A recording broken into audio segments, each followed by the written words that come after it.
We all know some iconic symbols. The Statue of Liberty screams USA. The Eiffel Tower represents Paris. And this mask? Undoubtedly, it's Tutankhamun's, right? Sometimes it feels like historians have squeezed every last drop out of the King Tut story. But guess what? The most obvious details often slip right under our noses. Like the fact that this famous mask didn't actually belong to him, nor was it ever meant for him. Stick with me for the details. Can we get a close-up of that mask? Thanks. See those holes? Yep, they're for earrings. And no, it's not that they had anything against jewelry, but back in ancient Egypt, earrings were typically worn by high-status women or kids. Now, if you know your history, you might say, but Tut was a boy king, wasn't he? You're spot on. He began his reign at just 9 years old. Sadly, that didn't last long as he passed away at a very young age. So when he was 9, he might have worn earrings, but he probably took them off when he hit that no earrings age. Sounds reasonable, right? Actually, not quite. That would have been pretty strange since nobody expected him to pass away young. Certainly not at 9. So no one was preparing a kid's mask for a burial. It's this untimely demise that suggests the mask used was simply the best option available when Tut passed away. There are more clues pointing to the idea that the mask was found in a hurry. Let's think about this. Even though Tut was mummified and his body could wait a bit, his loved ones wanted him to reach the afterlife ASAP. Some experts even believe the paint in the tomb was still wet when it was sealed. But look at his mask. It's a masterpiece. There's no way it was made in a rush. It's way more elaborate than other simpler cartonnage pieces. The renowned mask of King Tut stands 21 inches tall, adorned with precious stones, and features a golden beard that weighs 5.5 pounds, making the entire mask 22.5 pounds. Okay, I'm a bit confused here. So it seems like it was probably a kid's mask, but it had a beard? I've never seen a 9-year-old with a goatee, and I'm guessing you haven't either. Just think about it. A grown man's face compared to a kid's face. Fun fact for you, our faces pretty much stopped growing at the age of 16, so by 19, Tut would have definitely had the face of an adult man. Can you imagine trying to fit a relatively small kid's mask on a grown man? That would have been super embarrassing, and no one would have let that happen. Right, let's dismiss the kid's theory. Now, the second option, if you remember, is that the mask could have originally belonged to a woman. This is where the beard theory comes into play. Some researchers believe the beard might have been added later on. Here's another twist. What if the mask was actually made for Nefertiti herself, who ended up maskless? In this case, there are two discoveries. Two birds with one stone. For now, it sounds like a conspiracy theory, I know. But let's give it a shot and delve deeper into the details. So, Tut passed away in around 1323 BCE, probably due to malaria. He had other health issues too, like when he broke his leg, and records suggest he wasn't in the best shape. As for Nefertiti, we have no solid data about her demise. Plus, nobody knows exactly when or where she was buried. The supposed year when she passed away is around 1330 BCE, but she could have lived longer, and the mask was intended and prepared for her. Or maybe they just took her mask right from the burial chamber. After all, they were family. Well, sort of. She was said to be his stepmom, having been married to Akhenaten, who was likely Tut's father. But this is not 100% accurate. Some scientists doubt it. Ah, these ancient Egyptian families. It's hard to keep track of who's who. I know, you're not yet convinced that Tut wore a lady's mask. Let me share one more theory with you. Meet Howard Carter, the enthusiastic archaeologist who discovered Tutankhamun's tomb. It was located in the Valley of Kings outside Luxor, and, to everyone's surprise, was nearly intact. When he entered, he noticed something odd. This didn't feel like a pharaoh's burial chamber. It was classy and all, but it had a vibe that suggested it was made for a woman. Typically, Egyptian pharaohs had larger tombs that suited them better, and even more strangely, it was oriented to the right of the entrance. This didn't add up.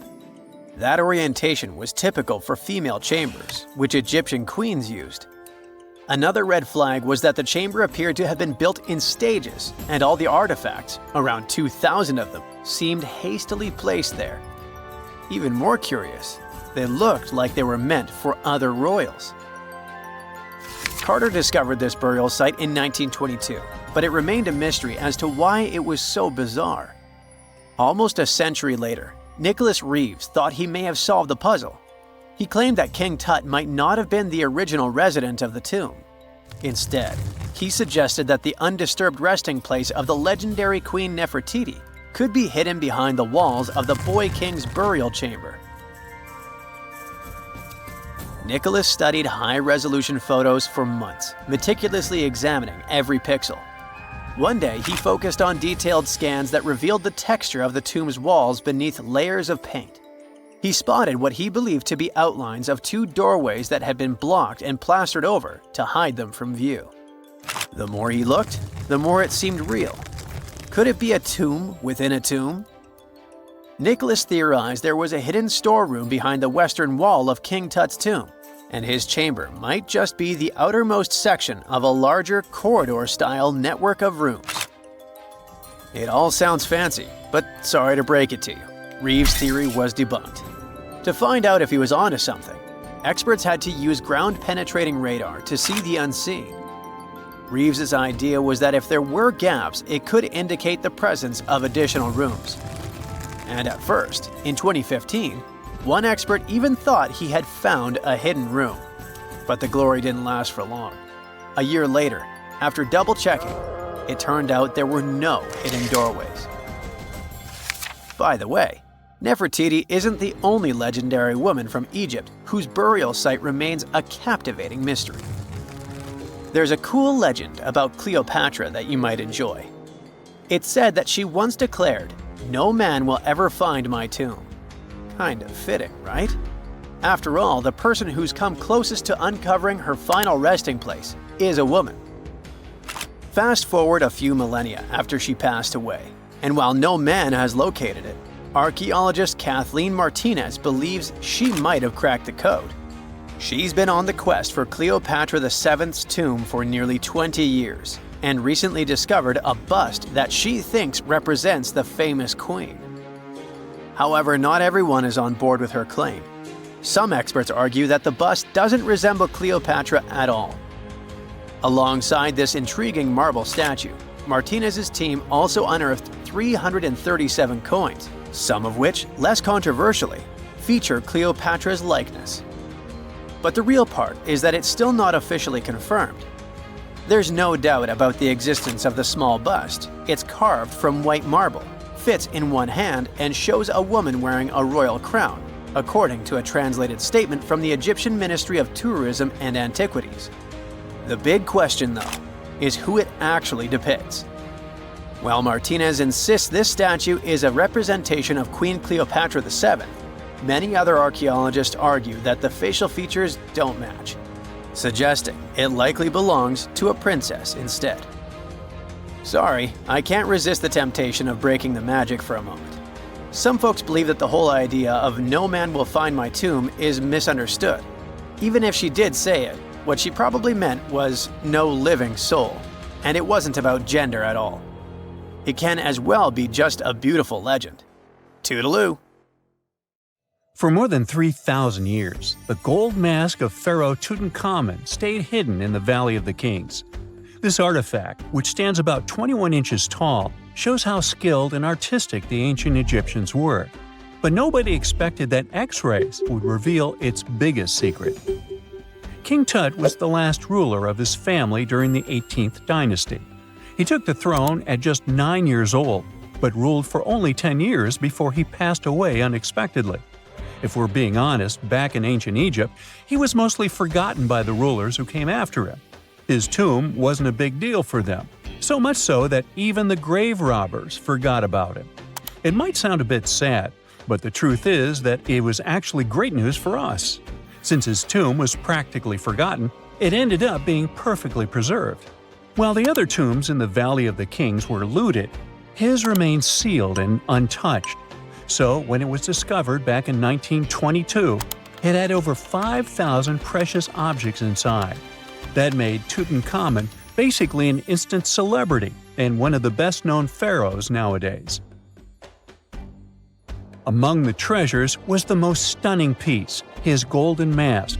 This mask is said to be an exact image of the king's face, or at least it was supposed to be, but we'll get to that later.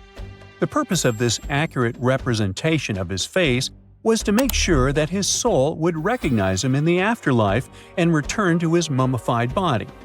In ancient Egyptian beliefs, this would allow him to continue living in the afterlife. The details of the mask clearly looked incredibly difficult to create, but people didn't realize how complex it truly was until many years later. The first X-rays of the mask were taken in 1967. Back then, the main reason for these scans was practical – conservation.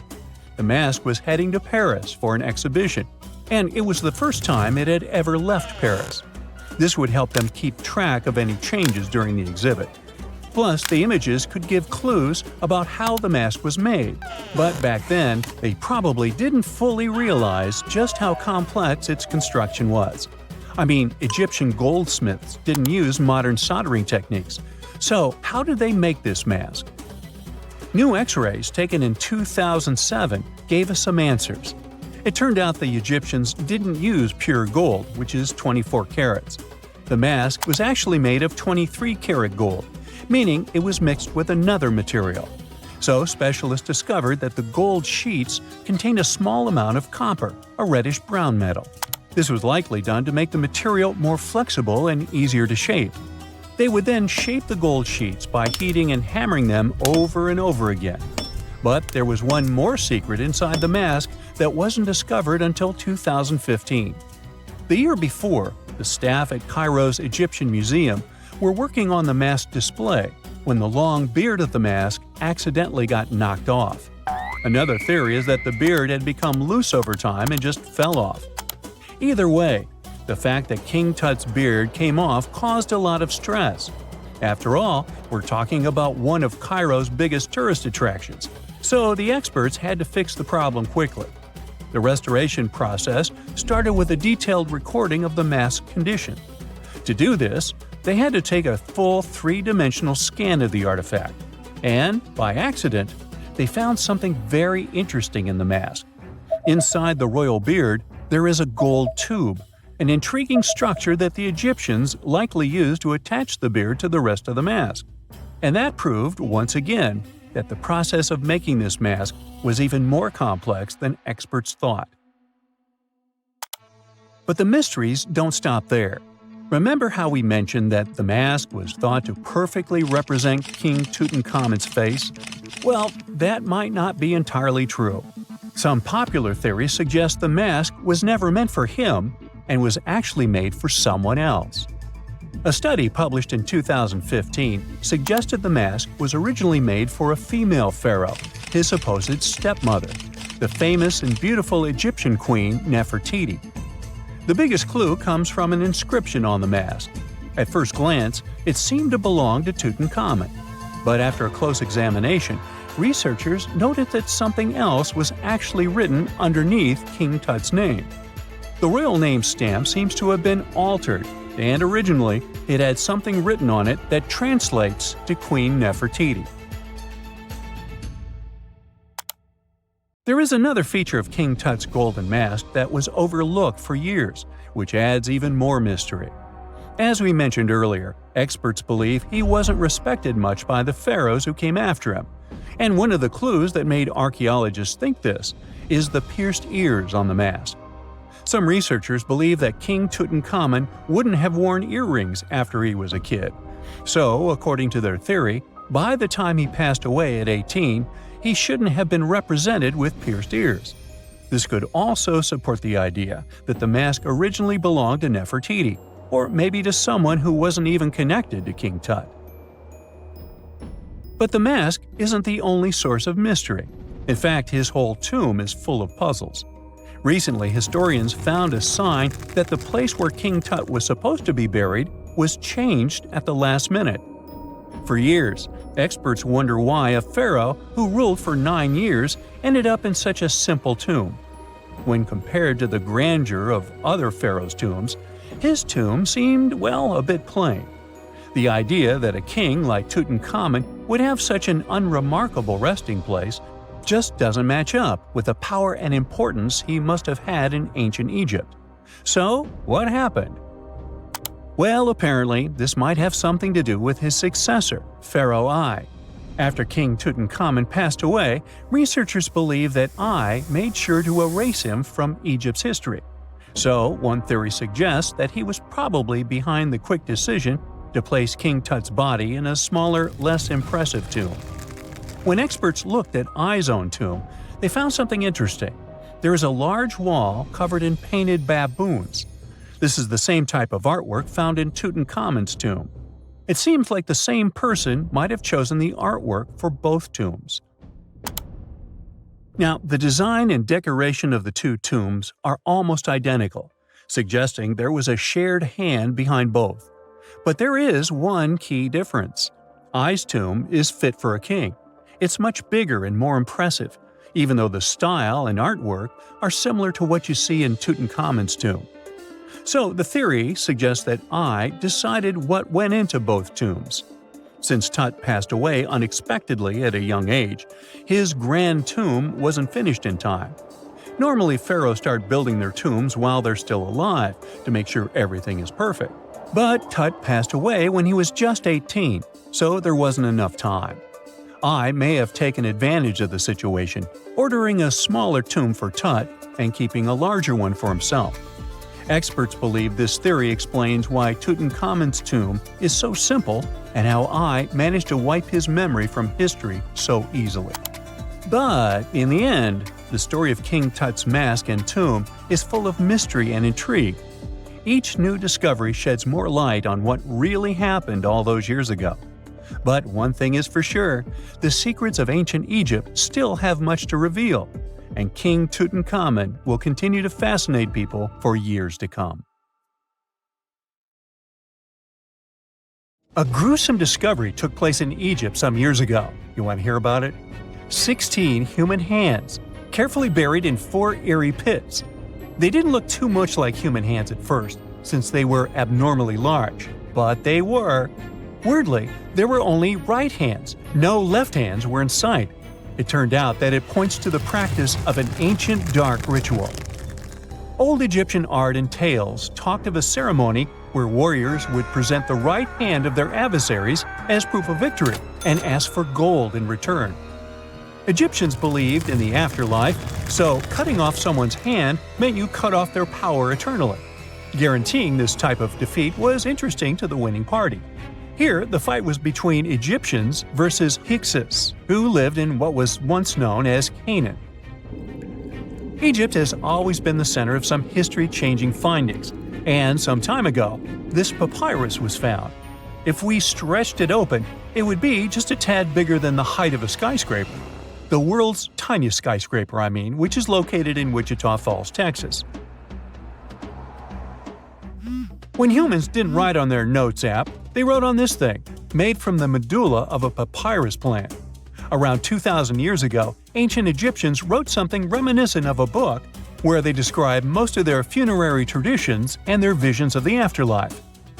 It's considered one of the most important texts from ancient Egypt and is still sold in bookstores to this day. This ancient manuscript was unearthed from a chamber located just south of the Pyramid of Djoser, located in Saqqara. Oh yes, Djoser is the oldest pyramid in Egypt and not the Giza pyramids like most people think. So recently, the site of Saqqara buzzed with excited archaeologists who probably found one of Egypt's oldest complete mummies. They believe that this beautiful and well-preserved mummy was that of a wealthy man. He was discovered in a deep shaft, covered in layers of gold leaves.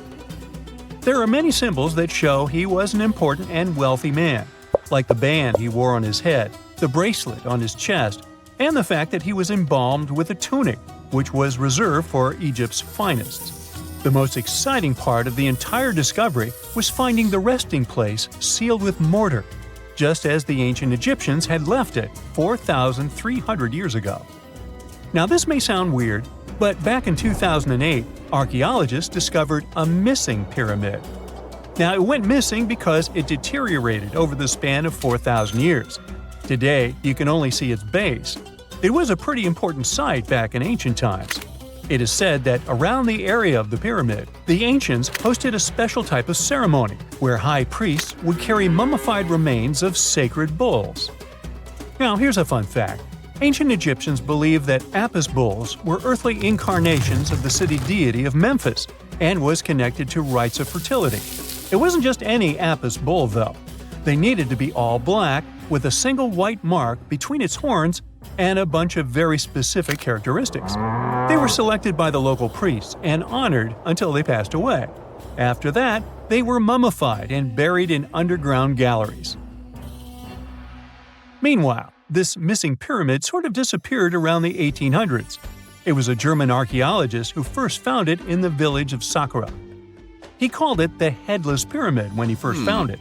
But then, years after the official discovery, the desert sand came along and covered the whole thing. There were some excavations between the 19th and 20th centuries, but they weren't too systematic. That's why scientists were so thrilled when they dug an entire pyramid's base after removing the 25-foot mound of sand that was covering it. Oh, and it turns out American archaeologists are excavating a cemetery in Egypt that could contain over 1 million mummified bodies. So far, archaeologists have dug around 1,700 mummies. One of the main differences from other classic Egyptian mummies is that these people weren't kings and pharaohs. They were commoners that most likely lived about 1,500 years ago, when Egypt was controlled by the Roman and Byzantine empires. The name of the cemetery is cool, though, the Way of the Water Buffalo, just in case you want to check it out on your next trip. Other than bulls and buffaloes, ancient Egyptians also liked baboons. Are you seeing a pattern here? In the beginning of the 20th century, archaeologists discovered a site filled with mummified baboons in a place called, guess what? The Valley of Monkeys. An animal wouldn't have been mummified if it wasn't considered important. Certain animals were more important than others, since they were linked to specific deities. Jackals were connected to Anubis, the ancient god of the afterlife, and cats were likened to the female deity Bastet. Baboons were a pretty big deal, since they were believed to be connected to Thoth, the deity of wisdom and advisor to Ra, one of Egypt's supreme deities. The archaeologists who studied these animals weren't too happy. They think these baboons were kept inside and were deprived of sunlight for most of their lives. They had extreme vitamin D deficiencies and they were poorly fed. Maybe Thoth got angry with these baboon keepers. Just a guess. Since there's never a boring day for archaeologists in Egypt, they also found human mummies with golden tongues. Since Egyptians were all about the afterlife, they believed that golden tongues might help a person speak once they pass to the other side. I mean, it's a long shot, but hey, why not? Some of these mummies were placed in wooden coffins with goods, such as necklaces, pottery, golden artifacts in the shape of lotus flowers and scarab beetles, and iPhones. Just kidding. A new temple was also unearthed recently in Egypt. Scientists believe it was dedicated to honor Zeus Cassios. That deity would be a cross between Zeus, the almighty Greek deity of the sky, and Mount Cassios. While digging around the Sinai Peninsula in Egypt, archaeologists spotted 2 pink granite columns poking out of the ground, and bingo. They believe these columns represented the temple's front gate and collapsed during an earthquake many years ago. And speaking of deities, there weren't only super serious deities. Recently, scientists unearthed a golden ring in a city south of Cairo. No, Frodo, it's not magical. It was a normal gold ring, but it had the depiction of the deity of fun, officially named Bes. This deity is often described in sacred texts as a happy, chubby dwarf. Today, many tattoos we get are sorta deprived of any sense and are made of aesthetic purposes only. In ancient Egypt, though, women would get tattoos as a token of protection for childbirth. That's what scientists think, at least. Around the Nile region, scientists found some mummies that had well-preserved tattoos, which is a rarity since the skin deteriorates so easily. 2 of these women tattooed their lower backs, and the drawings were simple. They were mostly pictures, including that same chubby dwarf we just talked about, Bes. He also had a side hustle as the protector of women during childbirth. Now, would you believe me if I told you ancient Egyptians invented robots? No? Well, that's because that's not entirely true. Sure, they were astronomers, mathematicians, and engineers, and somehow they also squeezed an eccentric invention into that package: an automated deity some scientists called Hathor. This wooden statue had been in the Metropolitan Museum of Art for years before someone noticed its secret. With the help of an X-ray machine, specialists discovered a mechanical operating system inside it. The pulley-like axis goes from the statue's shoulder to her left leg. When the system rotates, the statue raises and lowers her hand. Hey, pick me! Pick me! I got my hand up here. I bet you've never heard of the legendary oasis of Zerzura. This ancient city is said to be hidden somewhere deep in the Sahara Desert, and its discovery could mean unimaginable riches and untold secrets. According to an anonymous 15th century Arabic guide, the key to unlocking the city lies in the beak of a bird carved on the city gate. Zerzura might not be as popular as Machu Picchu or the pyramids, but that just makes it more mysterious. Legend has it that Zerzura is built around this big oasis somewhere in the desert west of the Nile. Apparently, it's made out of white stone and has all these luxurious houses and gold decorations. The story goes that a scribe wrote down the account of a traveler who stumbled upon Zerzura while looking for his lost camel. At one point in his journey, the man got caught up in a sandstorm, where he got separated from the rest of his group. The traveler kept wandering in the desert for days, and then, out of nowhere, two men showed up and guided him to the city of Zerzura. The traveler described this city as an oasis filled with little birds and made out of pure white stonework. The city is also said to be guarded by giants. In 1835, an English Egyptologist named John Gardner Wilkinson mentioned the city in one of his books. He spoke to a man from Egypt who found the city by accident after days of wandering through the desert. He mentioned some ruins, unusual stonework, and a large oasis surrounded by palm trees. The man even gave some instructions on how the city could be found, indicating that it might be in the western desert of Egypt. But here's the kicker. Even though a group of explorers went out to find Zerzura, they didn't succeed. At the same time, they did stumble upon a bunch of previously unknown oases. In the early 1900s, numerous expeditions were sent to find the city, including one with a fleet of Ford Model A trucks. But, alas, none were successful. Others say Zerzura did exist at one point, but not anymore. It's possible it was swallowed by the desert. It's believed that back in the day, the Sahara Desert was actually green. Scientists even found traces of ancient rivers that flowed through the area 100,000 years ago, creating green corridors across the desert. But Zerzura might have never been real to begin with. Maybe it only existed in the minds of people, a figment of their imagination as they were struggling in the African desert. For thousands of years, people have been obsessed with the hunt for another lost city, Atlantis. But if this place really existed, where on Earth, or under the sea, could it be? According to Plato, Atlantis was an actual place, and it was supposedly located somewhere in the Atlantic Ocean, near the Strait of Gibraltar. But how did this mythical city become synonymous with a perfect paradise-like society? Well, you can thank Ignatius Donnelly for that. The American writer published a book in 1882 where he outlined 13 hypotheses about the existence of Atlantis. Donnelly truly believed that this lost city was where ancient humans lived in peace and joy for centuries. Donnelly even thought that Atlantis was the original source of many ancient civilizations around the world. And if we just followed Plato's clues, we could totally find Atlantis. Sounds like a treasure hunt, right? What inspired Donnelly to go on this quest in the first place, you might ask? Apparently, an amateur archaeologist discovered the city of Troy, using Homer's The Iliad as a guide. Well, if Troy was real, then why not Atlantis? Back in the day, Some people believe that America was the legendary Atlantis. Columbus really stirred up some excitement when he brought back news about the New World to Europe. But the real hunt for Atlantis didn't really start until the 20th and 21st centuries.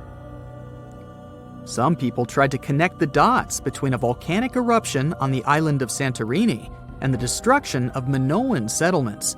But in 2018, a team of investigators claimed they had nailed it, announcing they had discovered concrete proof that Atlantis had existed.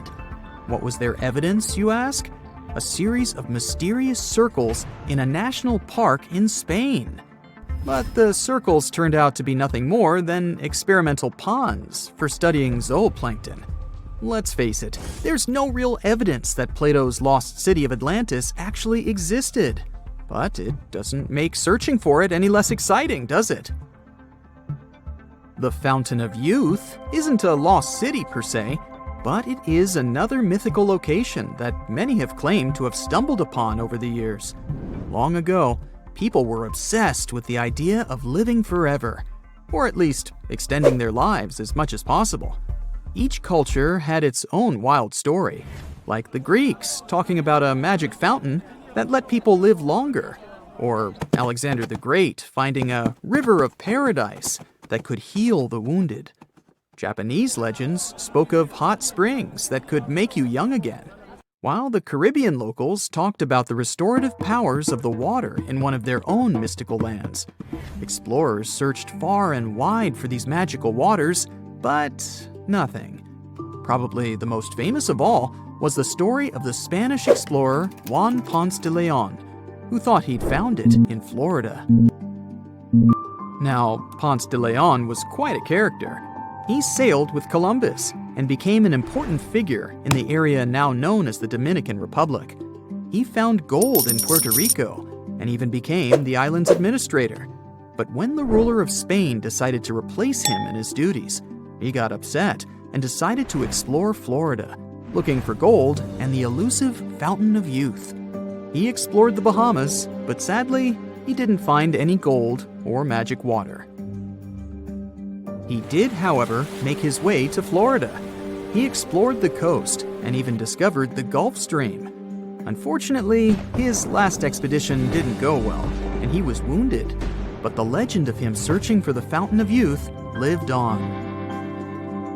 Even though historians don't think he was really looking for the Fountain of Youth, thousands of people visit the Fountain of Youth Archaeological Park every year to try the sulfur-smelling water. It's the oldest attraction in Florida, which has been around since the 17th century. Some say the water has unusual properties, but I'll leave that up to you to decide after you visit this place. Norse mythology has its own mysterious land called Thule. It's said to be somewhere between Scandinavia and Iceland, where the sun barely shines and the cold bites hard. The folks there survive on a diet of millet, herbs, fruits, and roots, washed down with a grain and honey brew. As for its exact location, scholars can't seem to agree on it to this day. The legendary ancient Greek explorer Pytheas was said to be the first to stumble upon Thule during his quest for tin mines. He sailed his way up north, passing by Scotland, and after 6 long days of sailing, he reached Thule. The people there, according to Pytheas, were quite primitive, but that's no surprise since they were just simple farmers living off the land. They showed Pytheas where the sun set on the shortest day of the year. They also told him that in winter, the sun never rose at all, and in summer, there was no night. For many years, historians have been debating the true identity of this mythical land of Thule. Some say it's Iceland, while others claim it's Norway. A little bit of progress has been made recently with the help of a team of researchers. If their findings are correct, Thule might be the elusive island of Smola. That's farther south than any of the Norwegian islands that were on the list of contenders. It may be too soon to celebrate, but it does look like Thule has finally been found. If someone finally invents time travel and you hop on a trip to the past, you won't recognize many of the things you know and love today. The Statue of Liberty and the Egyptian pyramids, some basic gadgets like the remote control and your laptop, and even the corn you have for lunch have all changed beyond recognition. When the pyramids were originally built in ancient Egypt and Giza and other places, they didn't look sandy brown at all. All of them were covered with white limestone. If you had seen them under the hot African sun, you'd have to look away. That's how smooth and shiny they were. Builders used around 6 million tons of this material for the Great Pyramid of Giza alone. It's the largest one you can still see on your trip to Egypt. The local rules were quite a thrifty crowd, and they reused some of the casing stones for other construction projects. A massive earthquake in the 14th century has also loosened some of the stones, so you won't see a lot of limestone, but some of it is still there, on top of the Pyramid of Khafre in Giza. It looks like it has a second peak on top of the first. In ancient times, all pyramids used to have capstones called pyramidions, covered in a mix of gold and silver. Most of them have been lost over the centuries, but you can still see a few of them at museums. They show images of Egyptian deities. The pyramids were probably modeled after a sacred pointed stone, the benben. It represented the rays of the sun. Now, lifting heavy rocks wasn't so simple without the tech we have today. I guess you'll agree with me if you helped your friends move at least once, and they made you carry the couch. But those smart Egyptians of the past thought of that and chose the pyramid shape. It lets the weight distribute evenly throughout the whole thing. The Statue of Liberty has also had a major makeover since it was first unveiled in 1886. Believe it or not, it used to be a shiny brown color, just like a penny. 20 years later, it changed its color to green. It wasn't a fashion statement, but a chemical reaction. The statue is covered with hundreds of thin copper sheets. When copper reacts with air, it naturally forms a protective layer called verdigris. This layer protects what's under it from corrosion, and that's why statues and other things made of copper, brass, and bronze can last so long. When Lady Liberty first turned green, people in authority decided it would be a good idea to paint it all over. It was way before social media, so you couldn't just drop an angry comment under the post describing the idea. But they wrote about it in the local newspapers, and the public didn't love the idea. Then the Times interviewed a copper and bronze manufacturer, and he confirmed they shouldn't repaint it, because removing the protective layer would mean destroying the statue. Over the years, people have suggested painting Lady Liberty several times, but no one has ever done it. I don't know about you, but I can't imagine that lady in any other color, so I guess it's for the better. You love bananas as much as I do? Next time you enjoy a juicy soft one, remember you gotta thank selective breeding for that texture. The original wild bananas had many large, hard seeds and not so much delicious pulp. And hey, who doesn't like a sugary watermelon? It has a history of over 5,000 years, and it used to have bitter, yellowish white flesh and was really tricky to open. Selective breeding saved the day again, and watermelons got way sweeter. Japanese scientists went further and invented the seedless version. Corn's grandmother is a Mexican grass called teosinte. The kernels in this grass were small and hard to get. Farmers from many thousands of years ago saved the seeds only of those plants that were larger or tastier, or with kernels that were easier to grind. Thanks, my friends, for giving us the corn that's edible and even delicious. And just imagine, wild avocados were so small that they could easily fit in the palm of your hand. The pit in them was so large you wouldn't find much edible material inside. They also had a much harder shell than the ones we're used to. You probably wouldn't get a lot of work done without your beloved computer today, but I can't tell you exactly whom to thank for this invention. The ABC from 1942 is one of the contendants for the title of the first computer.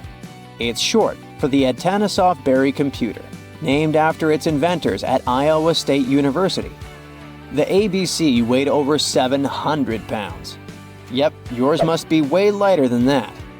That big boy consisted of around 300 vacuum tubes and had a rotating drum, a little bigger than a paint can, and had small capacitors on it. A capacitor is a gadget that can store an electric charge, like a battery. The ABC could solve problems with up to 29 different variables to help scientists save some time. Like modern computers, it used binary digits, ones and zeros, to represent all numbers and data. Because of that, it was possible to do the calculations electronically. And now, my favorite part, the ABC finished one operation about every 15 seconds. Just for you to compare, it's millions of operations per second now. Unlike the tech we use today, the ABC did not have a changeable stored program, so the program could only do a single task at a time. An operator had to write down the intermediate answer and then dial that back into the computer. Sounds like another reason to be happy we live in the 21st century. That remote control you use for all sorts of appliances has gone a long way too. Nikola Tesla, who gave us alternating current, designed one of the first wireless remote controls back in 1898. He named his invention teleautomation and demonstrated it on a miniature boat controlled by radio waves. The boat had a little metal antenna attached to it. Tesla sent signals to the boat using a box with a lever and a telegraph key, which was his version of a remote control. Those signals set electrical contacts on the boat into motion and moved the rudder and the propeller, and Tesla was controlling the boat. The concept of the remote control soon spread to other gadgets. The first television remote control followed in 1950. It was designed by the Zenith Radio Corporation called LazyBone. Don't take it personally, please. This LazyBone had a massive cable that was attached to the TV set, and those who tried it didn't fall in love with the invention because they tripped over that cord. I feel your pain, my friends. If you live or work on one of the top floors, you gotta love this one. Meet the first passenger elevator. It traveled at the speed of 40 feet per minute. Not the fastest, I know, compared to today's record, which is 40 feet per second. But hey, it was built back in 1857 in New York and was more of a tourist attraction than a necessity. The elevator had a steam engine hidden in the basement of a 5-story building. 3 years later, they shut it down because the public didn't appreciate it. Otis Tufts filed the first patent for a vertical railway around the same time. His invention included an actual car with a bench inside for people to sit on. Sounds like a great spot to hang out with friends to me. What do you say? Then they started adding elevators to luxurious hotels around the world. They were entire rooms with a rich design, upholstered seats and mirrors on the walls, and sometimes even a small chandelier. There was an obligatory operator who'd close the door and the car would start its super slow ascent. It was still more about style than about speed, so I guess I'd choose the stairs. Imagine you were chosen to answer one of history's most important questions. What was the first civilization on Earth? The job description is simple, yet the task is extremely challenging. You need to unearth the proof of the world's first official civilization. Was it the Sumerians in Old Mesopotamia? Or was it the ancient Egyptians spread out along the Nile River? Not to make you nervous or anything, but history is quite literally in your hands. Good luck! Since you can't turn back the clock and visit Old Mesopotamia to get the answers to your questions, you'll need to research museum databases in order to get some clues. First things first, we need a definition of what is considered a civilization. It's not just thousands of people grouped together and living harmoniously. There are some key elements that together make a group of people a civilization. Like, for example, the domain of urbanism, aka city building, irrigation systems, and writing. You decide to begin your search by diving deep into the history of the Sumerians, which today hold the position of the world's first civilization. Now, imagine being the first of your kind. This means having no external examples. Rather, it means starting from scratch. First thing you'll need, a piece of land. And since there were no active water companies in the world at that time, you'll need a piece of land with easy access to water. So, the Sumerians settled between two major rivers, known as the Euphrates and the Tigris in southern Mesopotamia around 5000 BCE. Fun fact, Mesopotamia translates to the land between two rivers. On a modern-day map, it's more or less where Iraq is situated today. Together with land, a civilization needs ways to get food. The Sumer civilization had to face a dry and hot climate, but they managed to make agriculture thrive in the region. By diverting river waters and creating reservoirs and dams, the Sumerians allowed for a series of settlements to emerge across Mesopotamian plains. The famous city of Babylon was one of them. You know, the city that supposedly had those hanging gardens? I say supposedly because no definitive proof of the real existence of this monument has ever been found. However, it was considered one of the 7 wonders of the ancient world, and cited as a remarkable feat of engineering in an ancient book published around 290 BCE. Although no record was found of the Gardens of Babylon, the Sumerians were recognized as extremely skilled builders. Their cities were filled with mud brick constructions, and the most impressive ones were known as ziggurats, stepped pyramids that were built for spiritual purposes. The Sumerians built a trade network to supplement scarce resources and started to exchange goods with civilizations rising nearby, like Anatolia and Egypt. The beginning of trade was what drove the Sumerians to develop what is believed to be the world's first writing system. It began as a simple system, likely dating back to 3400 BCE. In this system, each syllable was represented with a drawing. Later, it gradually evolved into a fully formed cursive writing system. Don't believe me? Take a look at this piece from the Babylonian times. This huge basalt plaque is called the Hammurabi Code. It's known to be humanity's first collection of written laws. As far as the story goes, it was carved in volcanic stone around year 1760 BCE. Look at the precision of these carvings. It's quite astonishing. But the content is also surprising, since these 282 rules vary from commercial regulations to strict laws of justice.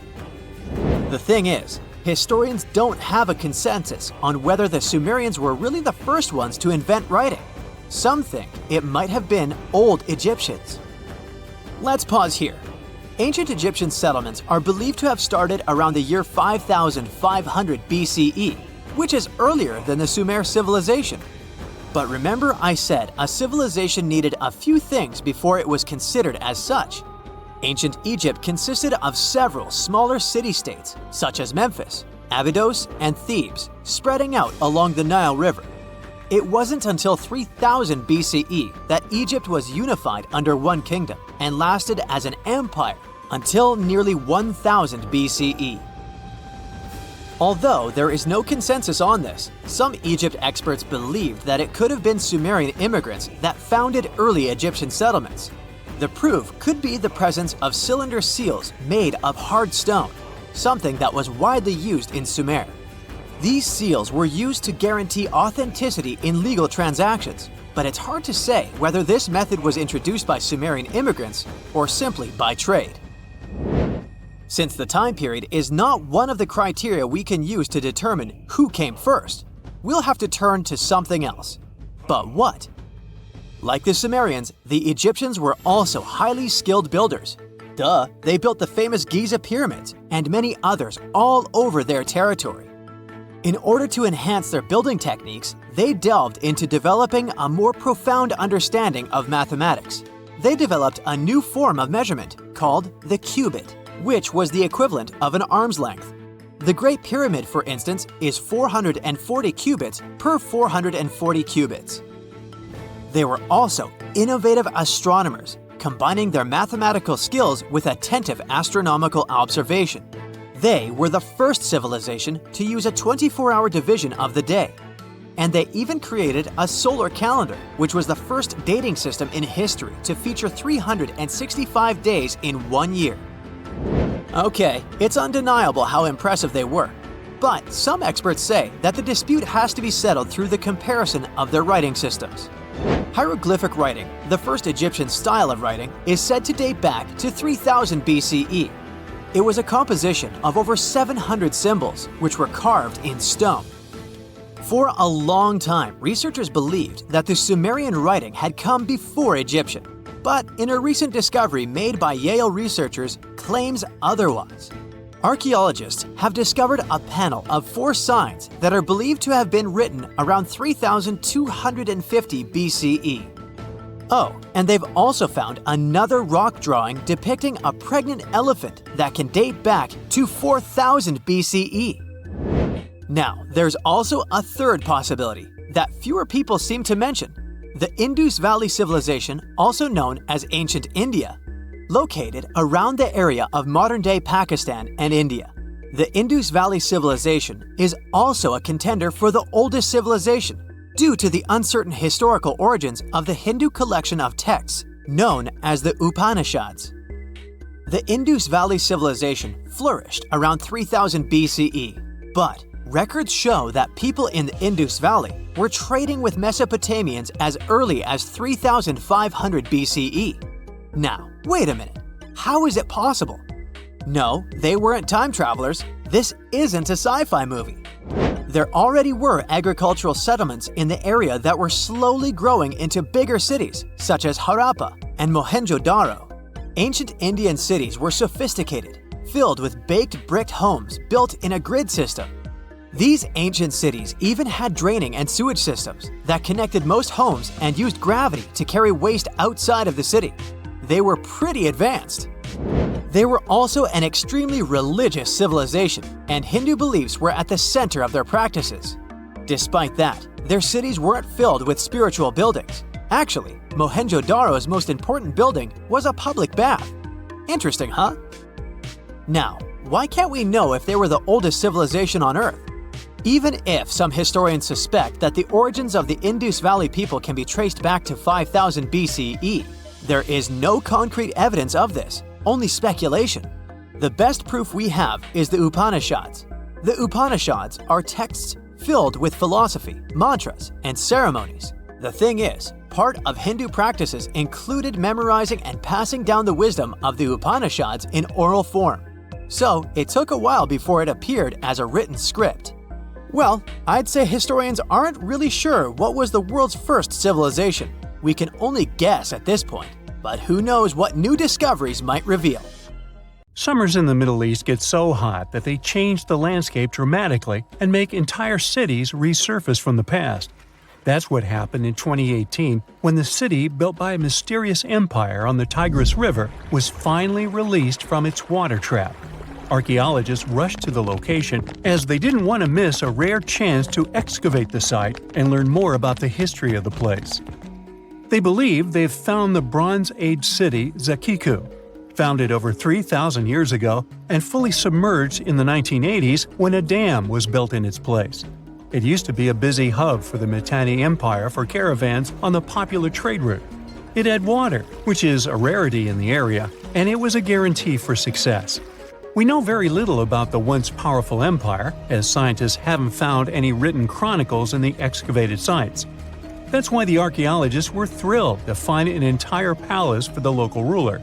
Several years later, when the area became free from the water again, they found some fortifications to protect the city from foes. The highlight of their expedition was finding a huge public storehouse for trade goods and harvests, piles of wheat and barley, and imported metal and wood. Bread was the staple food for the locals, and they also loved big pots of vegetable soups and stews for lunch. Each household kept sheep, goats, cows, and pigs, so they had a steady source of milk and meat for special occasions. All the constructions found so far were built from bricks molded from mud. The walls that were underwater for over 40 years are so well preserved as if they went down yesterday. The royal palace stands out as it's larger than the other constructions, has thicker walls, and even pavements made of baked mud bricks that were sealed to be waterproof. The local king must have been in good relations with the emperor of the larger empire, of which Akiku was dependent. Traders who lived in the city collected wooden beams and took them to storehouses. The beams arrived down the Tigris River from the forests in the mountains in the north and east of Mesopotamia. Merchants came here to sell their goods and then crossed the Tigris on their way to the borderlands. Zaku was thriving as a center of commerce for about 6 centuries until it was hit by a massive earthquake in 1350.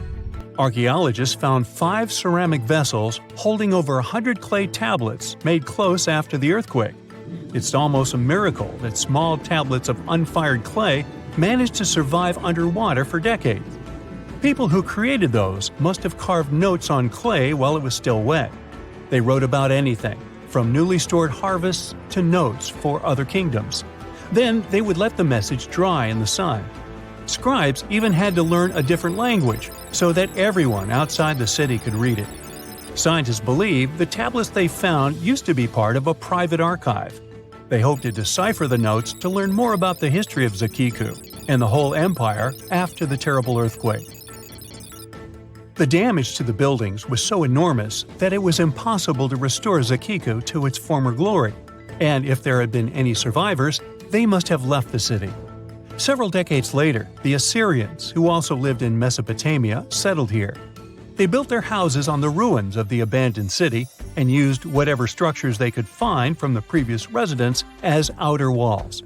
But they stayed here only for 50 years, then decided to build a new capital on more fertile soil to make some good cash from agriculture. Archaeologists working in Zaku had to halt excavations when the water levels went back up and covered the city. They sealed the ruins in tight-fitting plastic sheets and put stones and gravel on top. They hope it will help protect the priceless site from water erosion and prevent it from disappearing again. They realize how important water from the dam is for the region, but if it recedes again, they say they'll definitely continue the excavations. There was a bustling community in today's Taklamakan Desert in China around 1,600 years ago. It lived along the Nile River, which ran through the desert for miles and got its water from the melting snow in the mountains. After 3 years of work in the area, archaeologists and scientists managed to dig up 8 tombs in the desert. Thanks to the desert heat, the clothes and artifacts inside them were almost as good as new. The people who wore those must have lived in the ancient city of Naya. Naya used to be part of a prosperous kingdom at the heart of the Silk Road trading route and had a population of over 3,000 people. Then, desert sands went rogue and swallowed the city whole. Archaeologists only found the ruins of Nija in the early 20th century. Scientists from different countries have tried to solve its mysteries. It looks like the tombs discovered at the end of the 20th century belonged to the wealthy. There were some expensive items inside: a quiver and bow, metal arrowheads, gold earrings, and a glass bead necklace, a lacquer box with a comb, makeup, and a sewing kit in one of the tombs. There was also some silk of top quality, and even the bright colors like green and yellow haven't faded on it. The fabric also had Chinese characters with quotes from historical books, which helped scientists identify the period in which it was made. Archaeologists later found a large dwelling site and the clearing of 3 ruined buildings. It will probably take many more years to understand why the city had fallen and what happened to its people. Saudi and French archaeologists teamed up near Riyadh, the Saudi Arabian capital, and stumbled upon an ancient settlement dating back 8,000 years. The scientists used all sorts of cool tech, like laser scanning, drones, and aerial photography, to unearth this Neolithic-era gem. They found the settlement in a local archaeological hotspot. Among the treasures they uncovered were a stone temple, remnants of an altar, and over 2,000 graves. All these finds tell us about ancient practices and rituals. The team also found the foundations of 4 massive buildings, corner towers, and open-air courtyards, all with underground reservoirs to store water for agricultural use. There was also a smart irrigation system with canals and cisterns, which let the city thrive in one of the driest deserts in the world. Rock drawings etched into the nearby mountain depicted the daily life of the locals. The excavations have been going on in the area for over 40 years, and scientists still keep finding new artifacts to answer more of their questions. Fishers have stumbled upon ancient bones, tools, and artifacts that are 9,000 years old on the North Sea floor. British and Dutch archaeologists and paleontologists rushed to see the finds as they were hoping it could be evidence of the submerged Doggerland. And they weren't disappointed. There were even perfect sets of footprints left by Mesolithic people who lived here. 12,000 years ago, during the last major ice age, the British Isles weren't islands at all. There was a landmass made of many hills, marshlands, and dense forests that connected them to the European continent. That landmass was Doggerland, where a prehistoric hunter-gatherer society lived and thrived. But then, the sea level started going up at the speed of 3 to 6 feet a century as glaciers were slowly but surely melting. The locals had to move to areas that today belong to England and the Netherlands. Experts decided to learn more about the history of Doggerland, using data from oil companies working in the North Sea. So far, they've created digital models of what the area of 18,000 square miles might have looked like before it vanished beneath the waves. They still need to analyze samples of ancient insects and plants and the DNA of animals to get a full picture.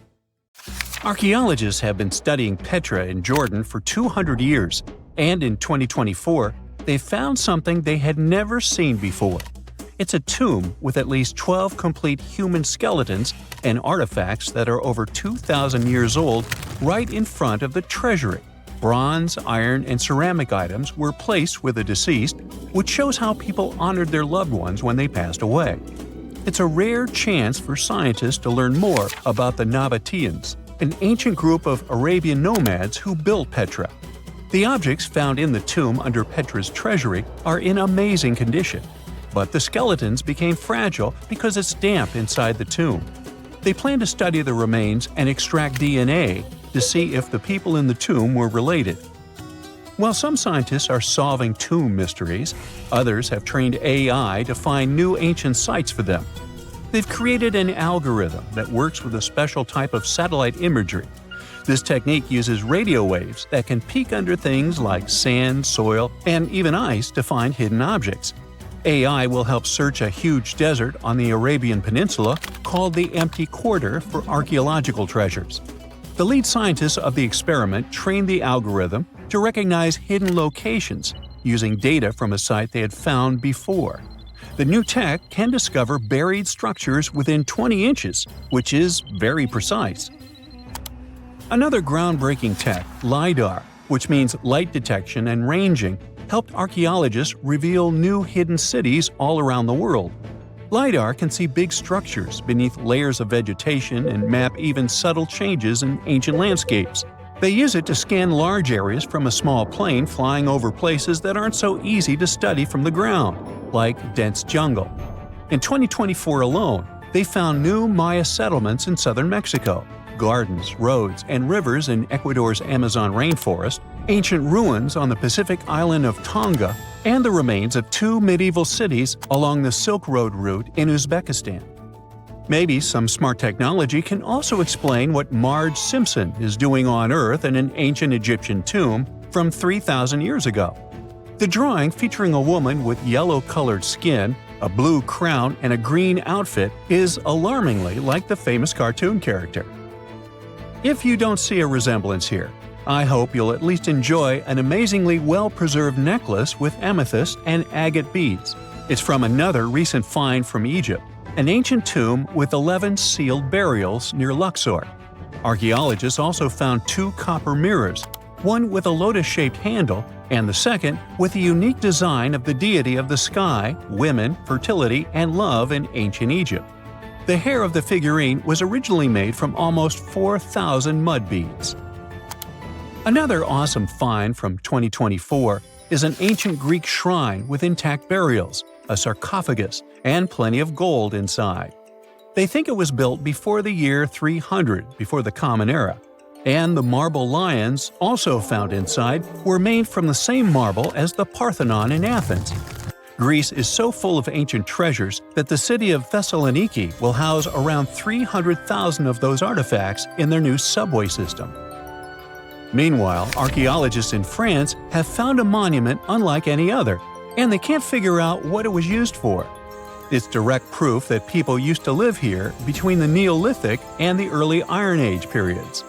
The coolest part is a monument made of 3 unique shapes that fit together like puzzle pieces. Some gravel found in the monument could mean there used to be a wooden fence called a palisade. People who built it probably used it for protection or decoration. The team studied the layers of soil around the monument to learn more about its origins. The only tools found so far were sharp flint stones, not the cartoon characters, which were used during the Neolithic period. The next step will be radiocarbon dating to figure out exactly how old the site is. Now, the oldest saddle ever found so far was found in the grave of a woman near the edge of the Taklamakan Desert in northwest China. This saddle is the oldest ever discovered. It was crafted from pieces of leather that were sewn together and stuffed with straw and animal hair to make it soft. Now, normally, things made from natural materials like this don't last very long because they rot or fall apart. But the Taklamakan Desert is so dry that it helped preserve the artifact.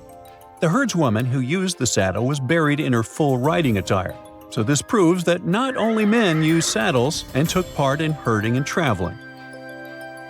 Now let's shift to Guatemala, where an ornate jade mask made by the ancient Maya people was waiting for centuries to be discovered.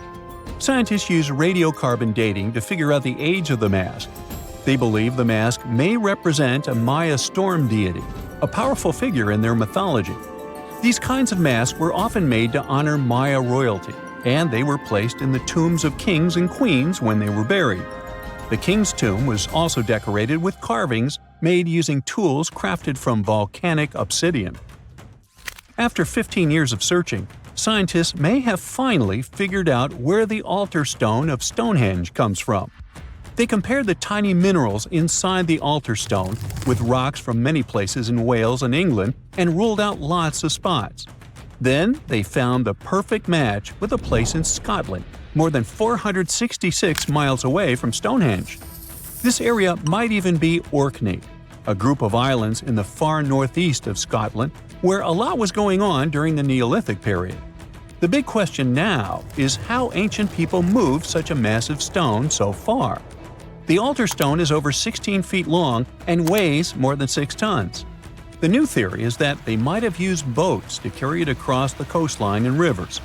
Once it was close to Stonehenge, they theoretically dragged it across the land using wooden sleds, ropes, and a lot of teamwork. Meanwhile, in the north of France, an ancient home popped to the surface during the construction of a new house. It turned out to be a luxury urban house for the elite from the 2nd century of the Common Era. The inside of the house was destroyed by a fire, but under the destroyed layer, there are beautiful, real-size fresco paintings. Turkish archaeologists unearthed the arm and foot bones of elephants that lived around 9 million years ago. They also found fossils of early horses, giraffes, and even saber-toothed cats. They've already identified 43 distinct types of animals from this site and collected more than 4,000 fossils. One more cool find from Turkey is a 64,000-year-old workshop inside Inkaja Cave. It looks like people used it for 24,000 years non-stop. There are some tools inside, like flakes and blades, which were made inside the workshop. In eastern Turkey, a farmer accidentally found a 1,000-square-foot mosaic from the late Roman or early Byzantine period just beneath the dirt. Experts say it's a one-of-a-kind thing from this region, and it's still in one piece after all this time. The pattern shows dozens of trees, plants, and animals that were found in ancient Turkey. There could be more treasures in the area, so they plan to keep digging. Our final stop will be in Sicily, where archaeologists uncovered a huge ancient thermal complex. Inside, they found 2 rooms with floors covered in colorful mosaic designs, along with a large courtyard surrounded by arched wings. As they kept digging, they discovered more parts of the ancient city. They found new roads and the remains of a huge complex, along with stretches of old stone walls that were part of the city's fortifications. These discoveries are helping scientists imagine what the city might have looked like during ancient times. No one knows for sure whether the bathhouse was built by the Greeks or the Romans, since both civilizations lived in Sicily long ago. Can you tell me what date it is today? Piece of cake. You just look at your smartphone and voila, you immediately know the day, month, and year. But was it always this easy to tell the date? Did the ancient people even have the concept of a year that lasts 365 days? Yes and no. Mayan calendars had cycles. That's close to what we call a year. But the Mayan cycle was much longer, 819 days. And this is where the mystery begins. 819 days compared to what? When does this calendar begin, and when does it end? Scientists were asking themselves this question for decades. They discovered and deciphered the Mayan calendar during the 1940s. Recently, two American scientists, John Linden and Victoria Bricker, came forward with a solution. So, what did they do differently from their predecessors? The duo deciphered the code by broadening their thinking. They expanded the calendar from 819 days to full 45 years. That's 20 times longer than the original cycle. And a pattern started to emerge. This was a major breakthrough because the Maya told time in a complicated way. You can forget about the easy-to-read Arabic numerals we have today. These ancient people used glyphs. These are tiny images that represent characters, something like the icons on your desktop or universal symbols. When you see a little dot with 3 curved lines above it, you know there is a Wi-Fi network available. The Mayan calendar used glyphs that represented animals or natural phenomena. For example, there were symbols for a jaguar and an eagle. Each glyph marked one day. Each cycle is repeated 4 times, 8 and 19 x 4. Let's call these 4 cycles blocks. The Mayas colored each block differently.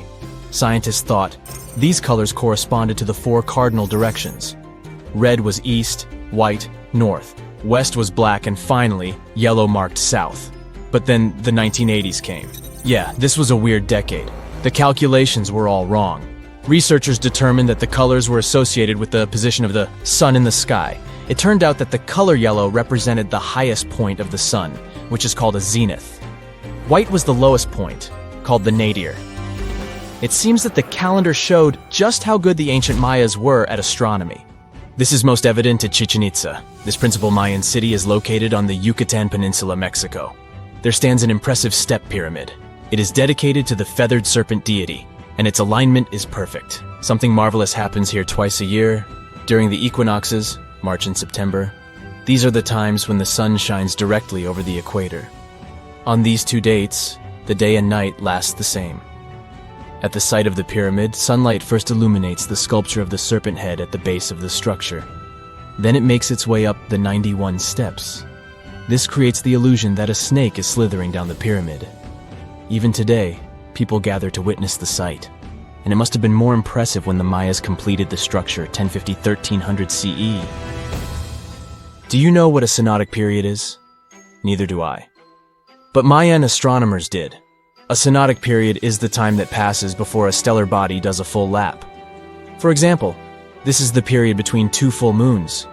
When you look from Earth, this period lasts roughly 30 days. And the Mayas were looking at the skies non-stop. They carefully noted the synodic periods of all planets. From Venus to Saturn, these ancient astronomers kept records of nearly all celestial bodies. But what does this have to do with their calendar? The American researchers' calculations revealed the link. Let's take the planet closest to the Sun as an example, Mercury. Its synodic period is 117 days. Multiply that by 7 and you get which number? Exactly 8 to 19, when 17 x 7 equals sign 819. Coincidence? Definitely not. Because synodic periods of other planets also neatly match the magical figure 819. But this is not visible from a single Mayan cycle. Scientists had to expand it several times to discover the pattern. There is a reason why no one could decipher the code for so long. They were focused on a single planet. The trick was to add the Mayan calculation for all the planets.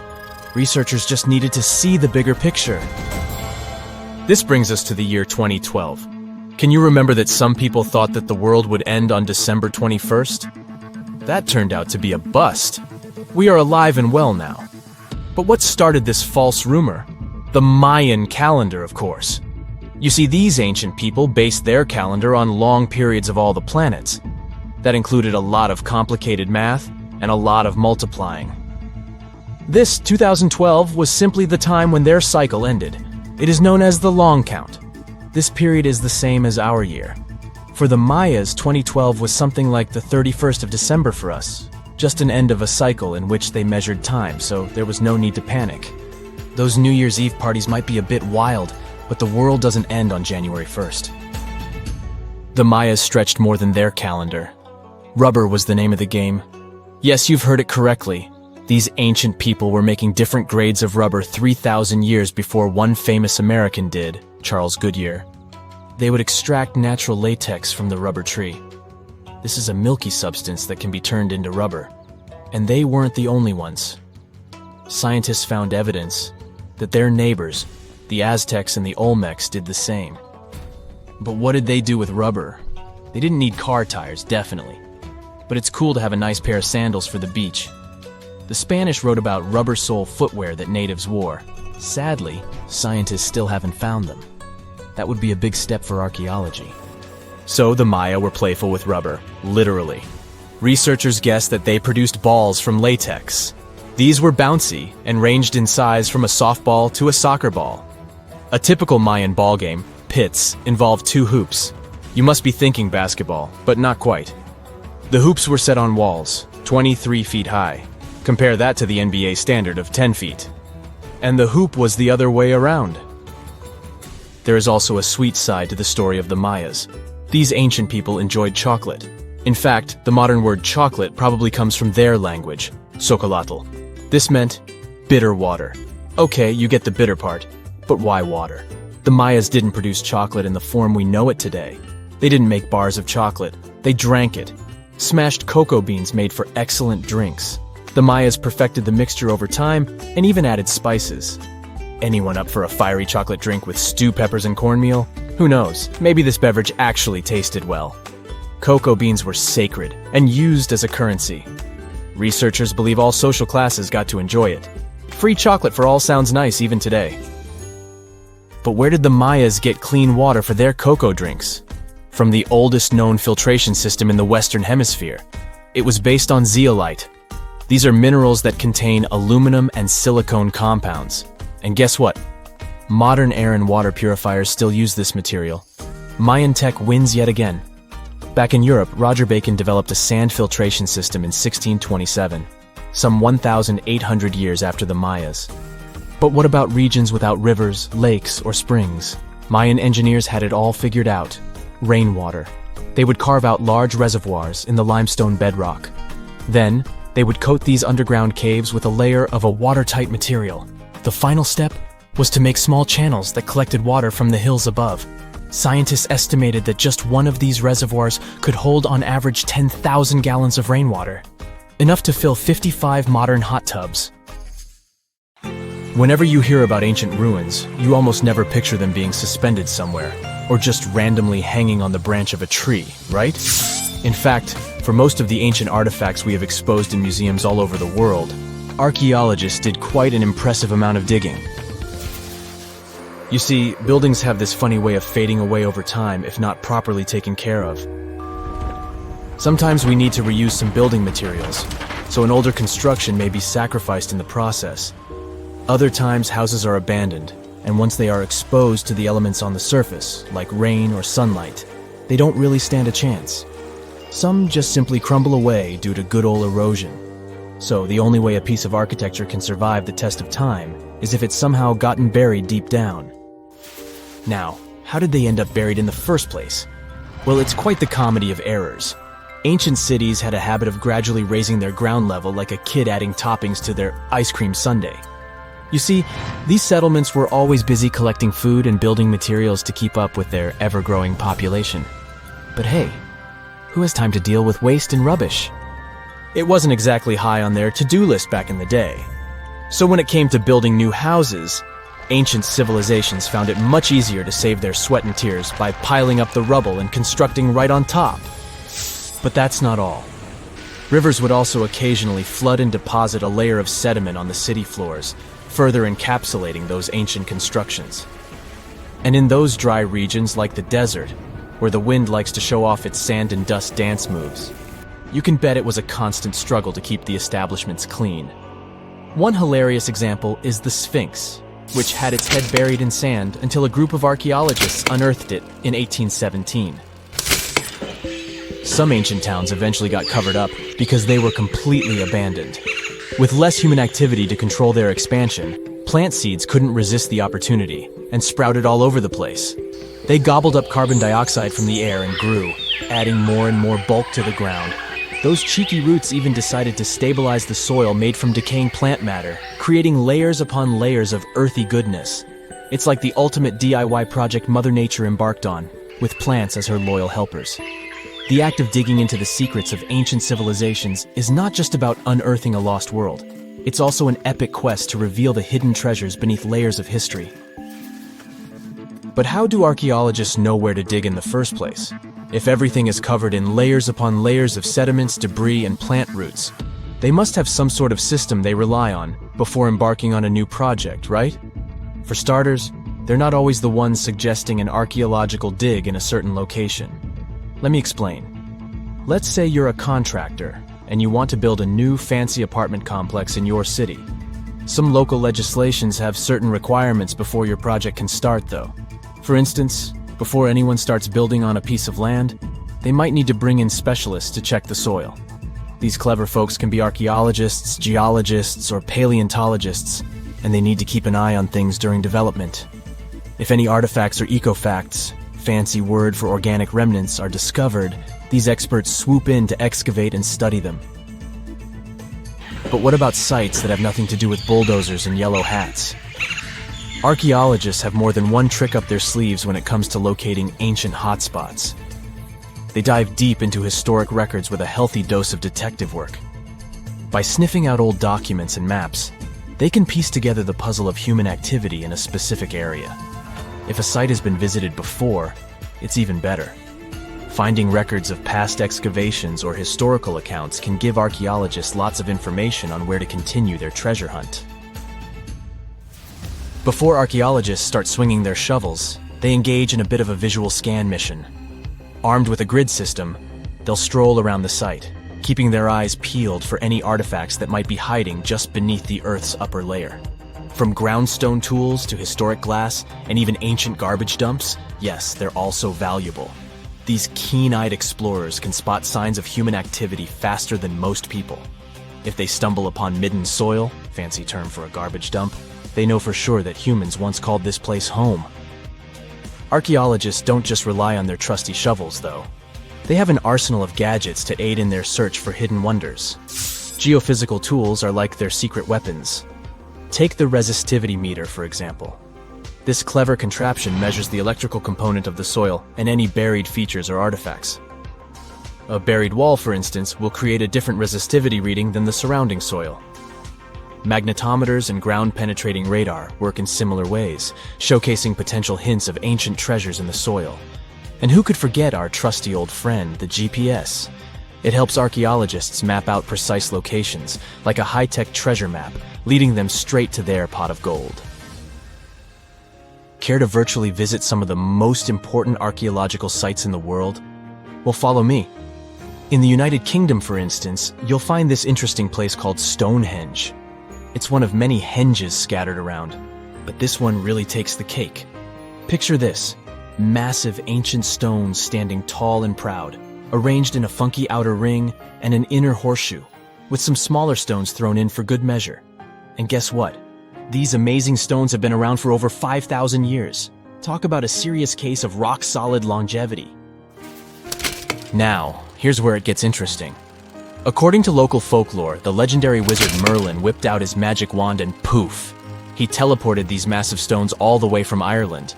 Apparently, some giants had assembled them there, but Merlin decided they would look much better at their new location. Others think it's just the ruined remains of an old Roman spiritual edifice.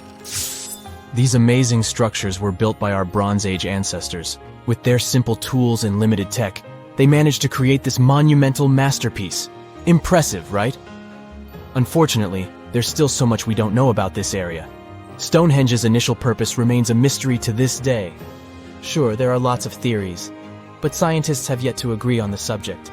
However, we do know that it's perfectly aligned to catch the sunrise during the summer and winter solstices. The ancient city of Pompeii is an equally amazing archaeological site. Picture this: Mount Vesuvius, a notorious troublemaker, decided to throw a volcanic tantrum and completely covered this ancient Roman city. It turned it into a time capsule, located outside present-day Naples in Italy. Fast forward to the year 1748, when a bunch of adventurous explorers stumbled upon Pompeii. Lo and behold, they discovered a treasure trove of well-preserved goodies: streets, houses, food. Probably a bit stale by then. Blingy jewelry, fancy sculptures, colorful frescoes, everyday household items, and even animal and human remains. It was like an epic archaeological party. From the looks of it, Pompeii had it all. Fancy houses and villas, a massive 20,000-seat arena, cute little artisan shops, hangouts like taverns. And let's not forget the saucy spots like those luxurious bathhouses for some intense pampering. There's also the Sanctuary of Apollo, where people used to gather for their daily dose of worship. And of course, the bustling heart of the city, the Forum of Pompeii, where all the cool people used to hang out. And guess what? Pompeii is so cool that it made it to UNESCO's World Heritage List back in 1997. That's like the ultimate Hall of Fame for historical awesomeness. It also includes many other famous buildings and sites, like the Taj Mahal in India and the Acropolis of Athens in Greece. Imagine discovering an ancient city without leaving the comfort of your home. In 1963, a man in the Nevşehir province of Turkey did exactly that. He was renovating his house. He knocked down a wall in his basement and found a mysterious room. He continued digging and saw a tunnel. This is how Derinkuyu underground city was found. Derinkuyu is one of the deepest multi-level underground settlements of Cappadocia and in all of Turkey. This engineering masterpiece has 8 levels. The inhabitants living on those floors had access to cellars, storage areas, chapels, a school, a study room, and other structures. All floors are connected by an extensive network of tunnels. It's believed that the underground city was built as a shelter. You can't see the construction from the outside. Its depth is approximately 279 feet. The complex was large enough to shelter about 20,000 people, plus their livestock and food supplies. There's also a 180-foot ventilation shaft. People used it both for ventilation and as a well. The well supplied water both to the villagers living on the surface and to those hiding in the underground city. Interestingly, those living on the bottom levels were able to cut off the water supply for the upper and ground levels. This kept the water safe from potential poisoning. The place was designed for protection. The tunnels could be blocked from the inside with huge round rolling stone doors. The passageways were extremely narrow. Potential invaders had to enter the tunnels one at a time. Seems like they thought of everything in the 7th century BCE. Archaeologists believed the Phrygians were the ones who first built the levels. After them, the structure was used and enhanced in Roman times. This was when the chapels were added. The golden time of Derinkuyu, however, was during the Byzantine era. But how did these people manage to create such tunnels? Well, the rock they carved them into wasn't usual. It was soft volcanic rock. It appeared due to a geological process that began millions of years ago. Volcanic eruptions covered the area in thick ash. It then solidified into this soft rock. When the natural forces of wind and water eroded softer parts, only hard elements remained. Fun fact, fairy chimneys are also made of intricately shaped volcanic soft rock, but they formed naturally without any human intervention. I'm still in Turkey, but this time, my destination is Çanakkale, where a myth came to life. For 3,000 years, people believed that Homer's Iliad was fiction and that Troy never existed. In 1863, everything changed. Expatriate Frank Calvert discovered ancient ruins in western Turkey. He was convinced they belonged to the ancient city of Troy. Heinrich Schliemann examined this area in 1868. That's when Troy saw sunlight again after all those centuries. Troy has complex layers. Over the years, 9 ancient cities were built on top of one another. Historians say that the area was strategically located between Europe and Asia, so it became a prosperous trade and cultural center. This strategic position made Troy attractive throughout history.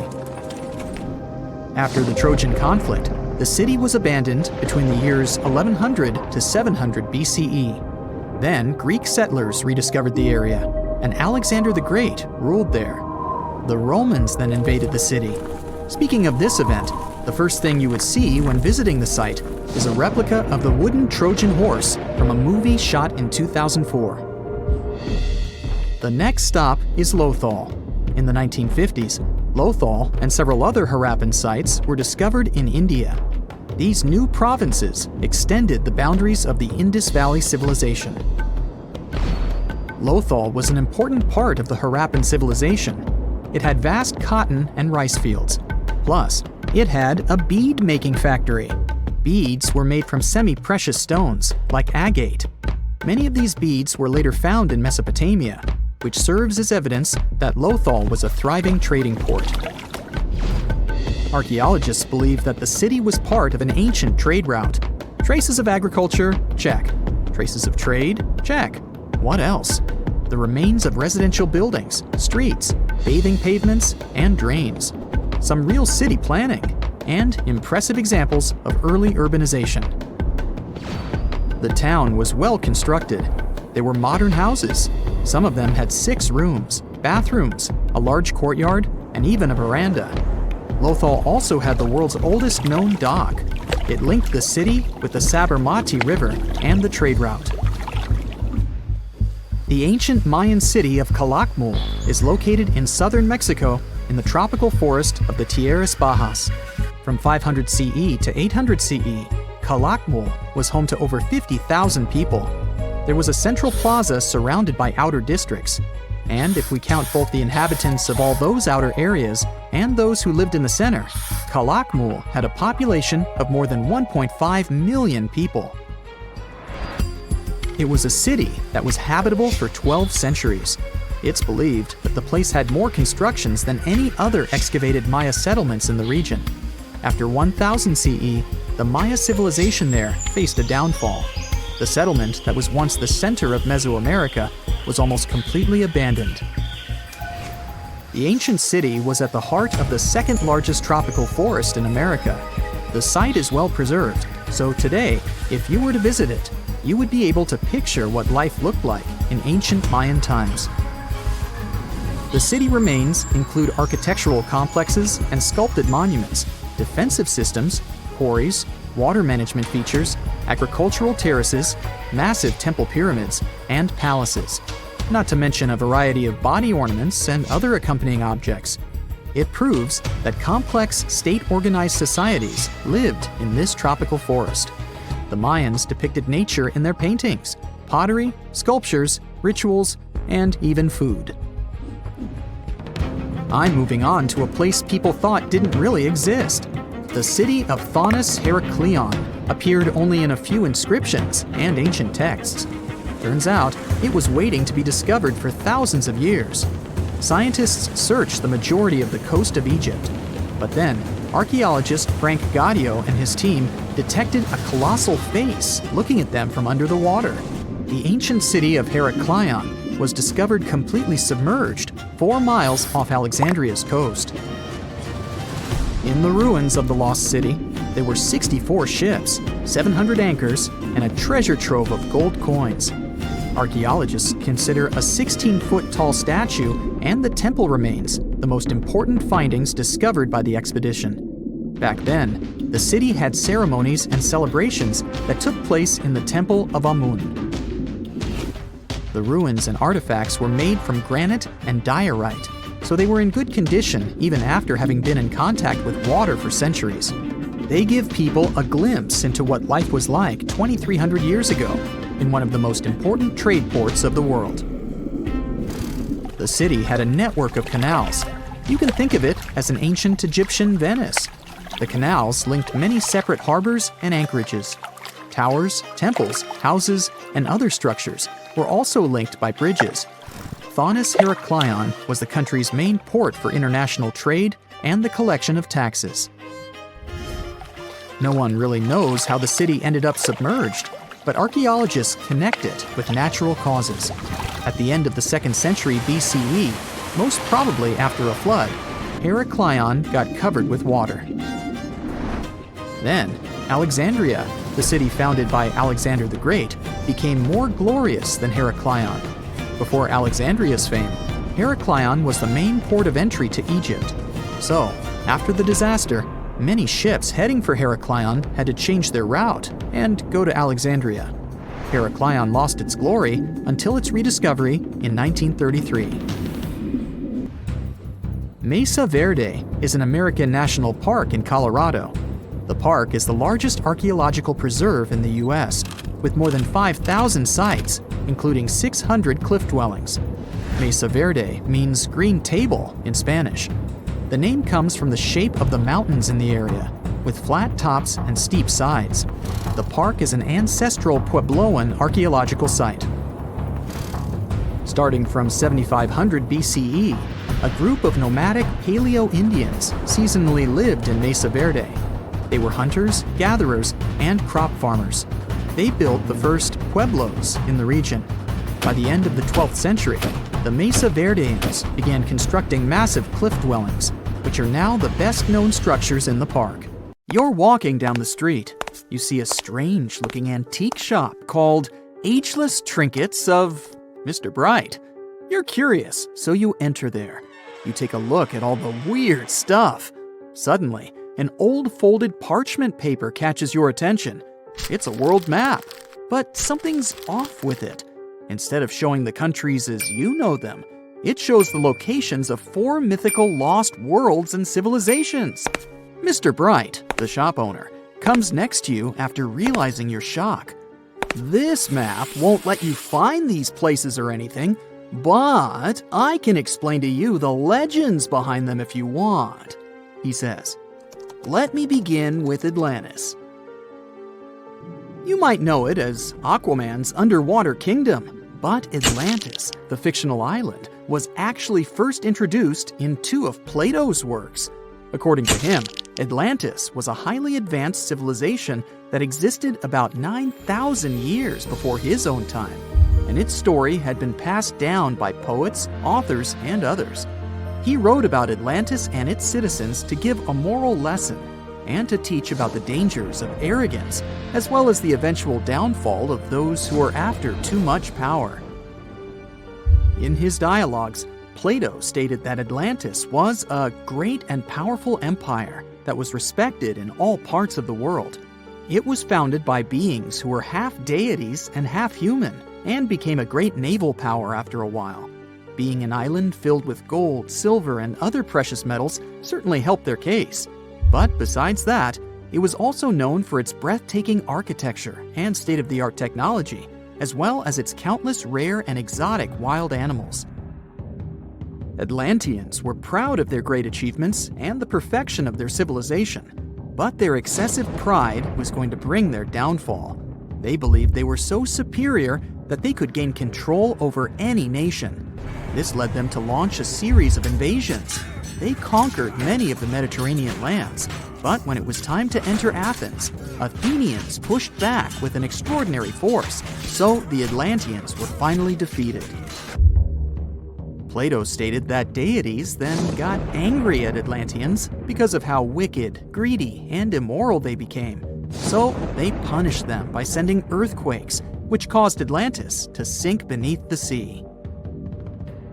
Although the earliest written records of Atlantis were Plato's works, some people still believed his story to be based on truth and tried to identify the island of Atlantis with actual countries. Some people suggested it may have been located in the Mediterranean Sea, near the coast of Spain or Italy. Others thought it may have been located in the Caribbean, off the coast of Central or South America, but there was no solid evidence to support any of these claims. One theory, in particular, seemed more plausible than the others, though. Located in the Aegean Sea, the island of Santorini was the home of a highly advanced Minoan society. However, due to a huge volcanic eruption, it was destroyed about 3,600 years ago, causing the Minoan civilization to suddenly disappear. These similarities between the fictional Atlanteans and the historical Minoans made Santorini a good candidate for the speculations, Yet again, there were still major flaws with it, such as how the time when Plato said Atlantis was destroyed doesn't coincide with the time of Santorini's eruption. So Atlantis still continues to be regarded as nothing more than a popular legend in the scientific world. Now, let's move toward the northeast direction on the map, Mr. Bright says. According to Celtic Breton mythology, there once was a magnificent city called Ys, also known as Caris, that towered over Douarnenez Bay in France's Brittany region. It was the most wealthy city in the entire Atlantic. It was especially famous for its beautiful gardens and buildings, and its citizens were all living comfortably and happily there. Dahut, who was King Gradlon's daughter in Breton legends and literature, had a deep love for the sea. She begged her father to build a city at the edge of the sea, and that is how the city of Ys was established. Little did she know that she would be the one responsible for the destruction of her father's beloved gift. You see, since the city was surrounded by the sea, it needed to be protected by a dike equipped with floodgates, and these gates could only be opened at low tide. And the only one who had the keys to these gates was the king himself. One day, a handsome red knight arrived at the city, but couldn't pass the gates. Dahut was so taken by him that she wanted to let him in. She knew that her father was the keeper of the only key to the city, so she sneaked into his room and stole it from him. Then she gave it to the Red Knight so that he could enter the city and they could be together. However, the Red Knight turned out to be the Prince of Darkness, and he intentionally left the gate open to the raging sea. The waves soon swallowed all of Ys. King Gradlon was able to escape on his magical horse, but Dahut couldn't. She turned into an evil mermaid who lured sailors into the sea.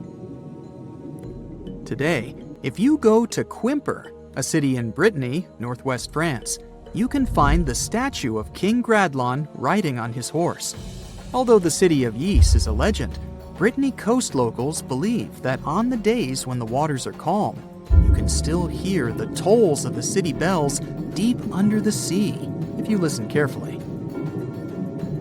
Mr. Bright then points at the Indian Ocean on the map and says, "Now, have you heard about Lemuria?" Back in the mid-1800s, a few scientists suggested that there was once a continent that existed in the Indian Ocean, somewhere close to the south of modern-day Sri Lanka. The first one to popularize this theory was the British lawyer and zoologist Philip Lutley Sclater. In his paper, The Mammals of Madagascar, he stated that he found lemur fossils in India, and not in Africa. However, this discovery was extremely shocking to him because of the fact that lemurs' original homeland, Madagascar, is much closer to Africa. He proposed that this was possible only if some larger continent connected the two once. He stated that this continent must have eventually sunk to the ocean floor. He then named it Lemuria, and hence the theory was born. People who came after Sclater took his theory a step further and thought that Lemuria was also the home of an extinct race of humans called Lemurians, who had 4 arms and enormous bodies, and were also the ancestors of modern-day humans, as well as lemurs. Of course, as new scientific discoveries were made on plate tectonics, evolution, and the study of DNA, the theories regarding the fictional continent called Lemuria were debunked. The last fictional land on the map is Agartha, Mr. Bright says. Taking its roots from Eastern mysticism, one legend says there's a kingdom called Agartha that is located deep beneath the surface of the earth. It's where all 4 corners of the world are connected by paths and tunnels. It is said that there's a secret entrance into Agartha hidden in the Gobi Desert, and it's built by Agarthans themselves using advanced technology that can't be detected by us, the surface folks. According to some beliefs, Agartha exists to counterbalance the energies of those who live above the surface. While we live in a state of rush and heightened emotions, this world beneath us is the total opposite. Some even say that those who escaped Atlantis fled here, to continue their lives inside the Earth's core. And yet, others think it's actually a land that's crawling with all kinds of monsters. But there's no need to be scared, since modern science proved Earth's core is not actually hollow and is a solid hot iron ball. So you can cancel your journey plans to the center of the Earth if you've made any. Thanks, Mr. Bright. Imagine you've booked a tour through the jungles of Costa Rica. All of a sudden, you stumble upon a huge stone sphere, nearly the length of a king-sized bed in diameter. How on earth did it end up there? And what does it symbolize? You immediately ask your guide. He's not as amazed as you are, and tells you that there are actually several hundreds of them scattered across the south of the country. The mysterious stone spheres don't have an official name. The locals simply call them las bolas, which means balls in Spanish, while historians refer to them as Decoding spheres, after the culture that produced them. Scientists have studied the sediment layers of the Earth around them and estimate that the earliest were made around the year 600 CE, and the newest ones date to the year 1000 CE. Many of the spheres were relocated after their initial discovery, and that's why archaeologists can't date them precisely. The Decoding culture completely disappeared shortly after they were discovered by the Spanish in the 16th century. Unlike the Mayas and the Aztecs, the myths or legends of these peoples didn't survive, so they cannot explain the existence of the mysterious orbs. More than 300 of these objects have been discovered so far, with some being smaller than 1 inch in diameter, and the largest measures 6.6 feet in diameter, standing taller than most humans. Although there are ones made from limestone, most spheres were carved out of a coarse version of basalt, a type of rock that forms when lava cools rapidly. Some orbs weigh up to 15 tons, and in most cases, their surface is smooth to the touch, although there are coarse, mostly unfinished pieces. If we throw away the theory that river erosion naturally sculpted the spheres, the ancient people seem to have created them by hammering boulders with other rocks. Once they got the rough shape they were aiming for, they would polish the rock to perfection, using techniques such as controlled fracture and grinding. The mysterious spheres are located in the Decoding Delta, on the coast of the Pacific Ocean. Most of them can be found in a place called Farm 6, which, alongside 3 other sites, was proclaimed a UNESCO World Heritage Site in 2014. The area contains other finds from the pre-Columbian era, such as paved areas, burial sites, and mounds.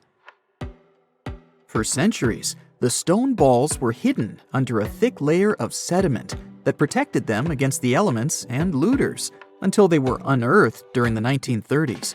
The company that owned the land was clearing the rainforest for banana plantations when they stumbled upon these unusual stone constructions. Some were damaged by bulldozers, and some by workers trying to pry them open, as they believed there was gold hidden inside. It took a while before the authorities intervened to stop further damage to the finds. Doris Stone, the daughter of an executive of the company that owned the land, was the first to study the spheres. In 1943, she published an article in a leading American archaeological journal, turning the world's attention to the orbs. Expeditions soon followed, and archaeologists were immediately able to determine that the stone formations were human-made, probably created by the ancient indigenous population of Costa Rica. To this day, no one has been able to fully explain their function in a scientific way. It means there's still room for some wild theories about the sphere's origins and true purpose. The most popular theory in the scientific community is that the stone spheres served as decorations and status symbols, as many of them were found near the houses of chieftains. Local tribal leaders were also laid to rest with some of the smaller balls, so these stone formations were definitely associated with power in some way. Chiseling a boulder to perfection involved a lot of labor and planning, and only powerful individuals could afford it at the time. The other popular theory is that the boulders were used for astronomical observations. Individual spheres represented stars or planets, like a primitive map of the night sky. Since they were perfectly round, it was easy to roll them around. Before the jungle engulfed them, the area where they were found was a flat alluvial plain, ideal for rolling large boulders around. Another version of this theory suggests that the stones were used as boundary markers, much like modern border stones, which are also mostly made from stone. Finally, legends from other tribes that lived in the area tell of how the spheres were cannonballs that the deity of thunder used to drive away the deity of winds and hurricanes. We still don't know the original purpose of the Costa Rican spheres, but they remain an important part of the country's national identity. The National Museum in the Costa Rican capital, San Jose, has 6 of them in its courtyard. Many other spheres have become prized garden decorations for wealthy Costa Ricans. There's even one at Harvard University. More than a millennium after they were created, the mysterious stone spheres of Costa Rica are still associated with power and wealth. In terms of numbers, the stone orbs are not perfectly round. They are rated as nearly perfect, at 96% spherical in shape. And while even that is pretty impressive, the spheres of Costa Rica are not the only ones of their kind. Nearly a decade ago, workers came across mysterious giant stone spheres deep underground in a coal mine in northern Asia. The surface of the spheres, which measured a little over the length of a human footstep in diameter, was unusually smooth, and people tried to explain it somehow. Some were certain they were out of this world, and others suggested the spheres were actually petrified dinosaur eggs. Scientists quickly put an end to further discussion, as it turned out that the mysterious spheres were concretions. Those are rock formations that take millions of years to form deep underground. Think of a pebble that picks up snow as it rolls down a hill. That's how concretions are made. Groundwater, rich in sediment and minerals, flows around the sediment, slowly shaping it into a perfect orb. The process is quite common in nature, but most concretions are fairly small. The spheres found in the coal mine grew to their size in the mineral-rich ground, and they were big enough to get the press and the general public interested. Another possible case of concretions is the massive stone spheres found in the Visoko Valley in Bosnia. Samir Osmanagic, better known as the Bosnian Indiana Jones, was the first to explore those objects about as wide as the length of a London bus. He believes the stone spheres were carved by a lost civilization that lived in the area 1,000 years ago. The reddish color of the orbs, though, is proof to geologists that they are indeed concretions, rich in iron content. The Moai marbles, found in rural Utah, are similar in color to the Bosnian spheres. These tiny concretions are the size of toy marbles and consist of a sandstone core and a shell made out of hematite, an iron ore. In South Africa, miners have come across Klerksdorp spheres, which are similar in shape and size to Moai marbles. The only difference is that these ones formed inside volcanic sediments and ash. The most intriguing among human-made tiny spheres are probably the orbs found on several Greek islands. Scientists discovered 700 stones smaller than golf balls near the Bronze Age site of Akrotiri on the island of Santorini. They believe that the finds were between 3,600 and 4,500 years old. When they compared all the stones' variations in size and color, the archaeologists concluded that these enigmatic stones could have easily been the oldest board game ever made. With the help of artificial intelligence, scientists are now trying to work out the rules of this game.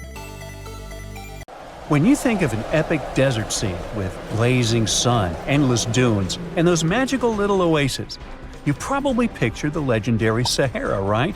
But what if I tell you that 11,000 years ago, this vast expanse of hot sand looked totally different than it does today? Yeah, I don't know, I wasn't around then. But I'm told that back then, what we now call a desert was a lush paradise, brimming with lakes, rivers, grassy plains, and even woodsy forests. So, where did all this water go? There are many stories about the distant past of our planet when deserts were covered with jungles and forests, and then something happened, like changing climates or colossal earthquakes, and it all turned green lands into dunes. But how about a theory that Sahara became a desert because of humans and goats? The Sahara has seen its fair share of wet and dry drama throughout the ages, mostly thanks to little shifts in Earth's orbital tilt, causing variations in how much solar radiation hits the atmosphere. There were even times called the African humid periods, when the rain would pour in and transform the dry landscape into a bright green haven. But between 8,000 and 4,500 years ago, something really funky happened to this region. Certain areas went from humid to dry, way too fast to explain it by just orbital changes. In the blink of an eye, the lush Sahara turned into the Sahara we know today. Now, if you ask scientists why it happened, they will tell you, oh, it's just poor parameterization of the data. Bet you didn't get it, did you? What? Well, right, let me translate it from scientific to common human. It means they really don't know the answer themselves, and they got a bunch of missing puzzle pieces. But as scientists sifted through ancient dirt and pollen samples, they spotted a quirky trend. Wherever there were pastoralists, also known as humans with their domesticated animals, the plant life seemed to shift. It was as if every time humans and their furry friends meandered through the greenery, they turned it into scrub and desert right behind them. Oops. Yep, chances are that by overgrazing, humans were sapping moisture out of the atmosphere, since plants give off moisture, which helps make clouds and making things even sunnier, leading to a quicker end of the humid vibes. Plus, our ancestors may have been getting a little too cozy with fire for land management, further speeding up the desert takeover. Anyway, scientists are sure that this lush Sahara would have turned back into desert eventually, even if humans hadn't shown up, thanks to Earth's natural rhythms. So there's no need to pin this abrupt change solely on humans. It could simply be about nature getting feedback from vegetation and dust cycles. It's difficult to determine what caused these changes, as it's all interconnected. During the last humid period, the Sahara was filled with hunter-gatherers. As things got a little drier, they started herding animals for food. The weather pushed people to herd cattle. It's also possible that grazing sped up the landscape degradation. So, which came first, the chicken or the egg? Or in this case, the human or the cow? It's tough to tell with the evidence we have now. Now today, it's safe to say that water is no longer that big of a problem in the Sahara, even though it's a huge desert and the times of lush forests there are long gone. But technology's got us covered. For example, the Nubian Sandstone Aquifer System, the biggest underground water stash on the planet. It's nestled beneath the Sahara Desert's eastern edge and stretches across 4 northeastern African countries – Sudan, Chad, Libya, and Egypt, covering a whopping 770,000 square miles and holding around 36,000 square miles of groundwater. Just look at the pipes transported when it was being built. It's the world's largest irrigation project. No wonder it's feasible to thrive in the Sahara today. But imagine thriving in the Sahara Desert with just one water source. Sounds like a tough gig, right? But the ancient Garamantes did just that, surviving and even thriving for nearly 1,000 years without monsoons or rivers flowing to their desert paradise. These clever folks were the trendsetters of urban life in the sands, and even the Romans couldn't help but notice their genius. While many thought they were just desert-dwelling savages, the Garamantes were busy building an empire in one of the toughest climates on Earth. But how did they do that? Well, they got crafty and dug a whole bunch of underground tunnels to tap into a massive sandstone aquifer. They were literally squeezing every drop of life from under the dunes. But recently, research showed that the Garamantes weren't just hardworking, they were pretty lucky too. The Garamantes had an underground aquifer that brought water up to a hill where they built over 500 fogaras, which are irrigation systems, some stretching as long as 2.5 miles. It was like sipping water through a straw, which let them irrigate their crops for nearly a century, especially since even a little rain would help recharge the system. But eventually, due to rain insufficiency, the aquifer ran low, and reaching it again would have meant digging more tunnels and relying on more people. That's a tough problem, considering these people were in the middle of food and water shortages. Guess I don't need to tell you what happened to the Garamentes, do I? The fall of the Garamentian culture might be linked to several factors. It may have been due to climate changes, or they may have simply used their water resources too much. Back in the day, the Sahara Desert was actually fertile agricultural land, thanks in part to the cool irrigation system the Garamentians created. But since fossil water isn't something you can replenish over time, the groundwater levels dropped pretty low. This likely played a big role in the kingdom's decline by the late 7th century CE. That sounds like someone who hit a lottery jackpot, used up all the money, and went back to their original not-so-cool job once the bank account got fully drained. Oh, by the way, even if the Garamentes left some secret wisdom messages for us, the chances are we'll never get what they wanted to tell us. Nobody really knows what language they used, and their texts are nearly indecipherable to us today. But let's go back to the Green Sahara. So it transformed into a desert about 4,500 years ago. But today, we can understand how people lived in those times in the Sahara thanks to natural parks in Africa that have the ultimate outdoor art gallery. There are well over 15,000 ancient paintings and carvings depicting everyday life from around 11,000 years ago. However, if the carvings aren't enough for you and you feel like visiting an actual green desert, all you have to do is book a flight to California. One of the most beautiful phenomenon in the world, the superbloom, takes place here. Look at all these colors: orange, green, pink. It's a miracle. Wildflowers bloom right in the middle of a hot desert after several years of rainfall in dry places.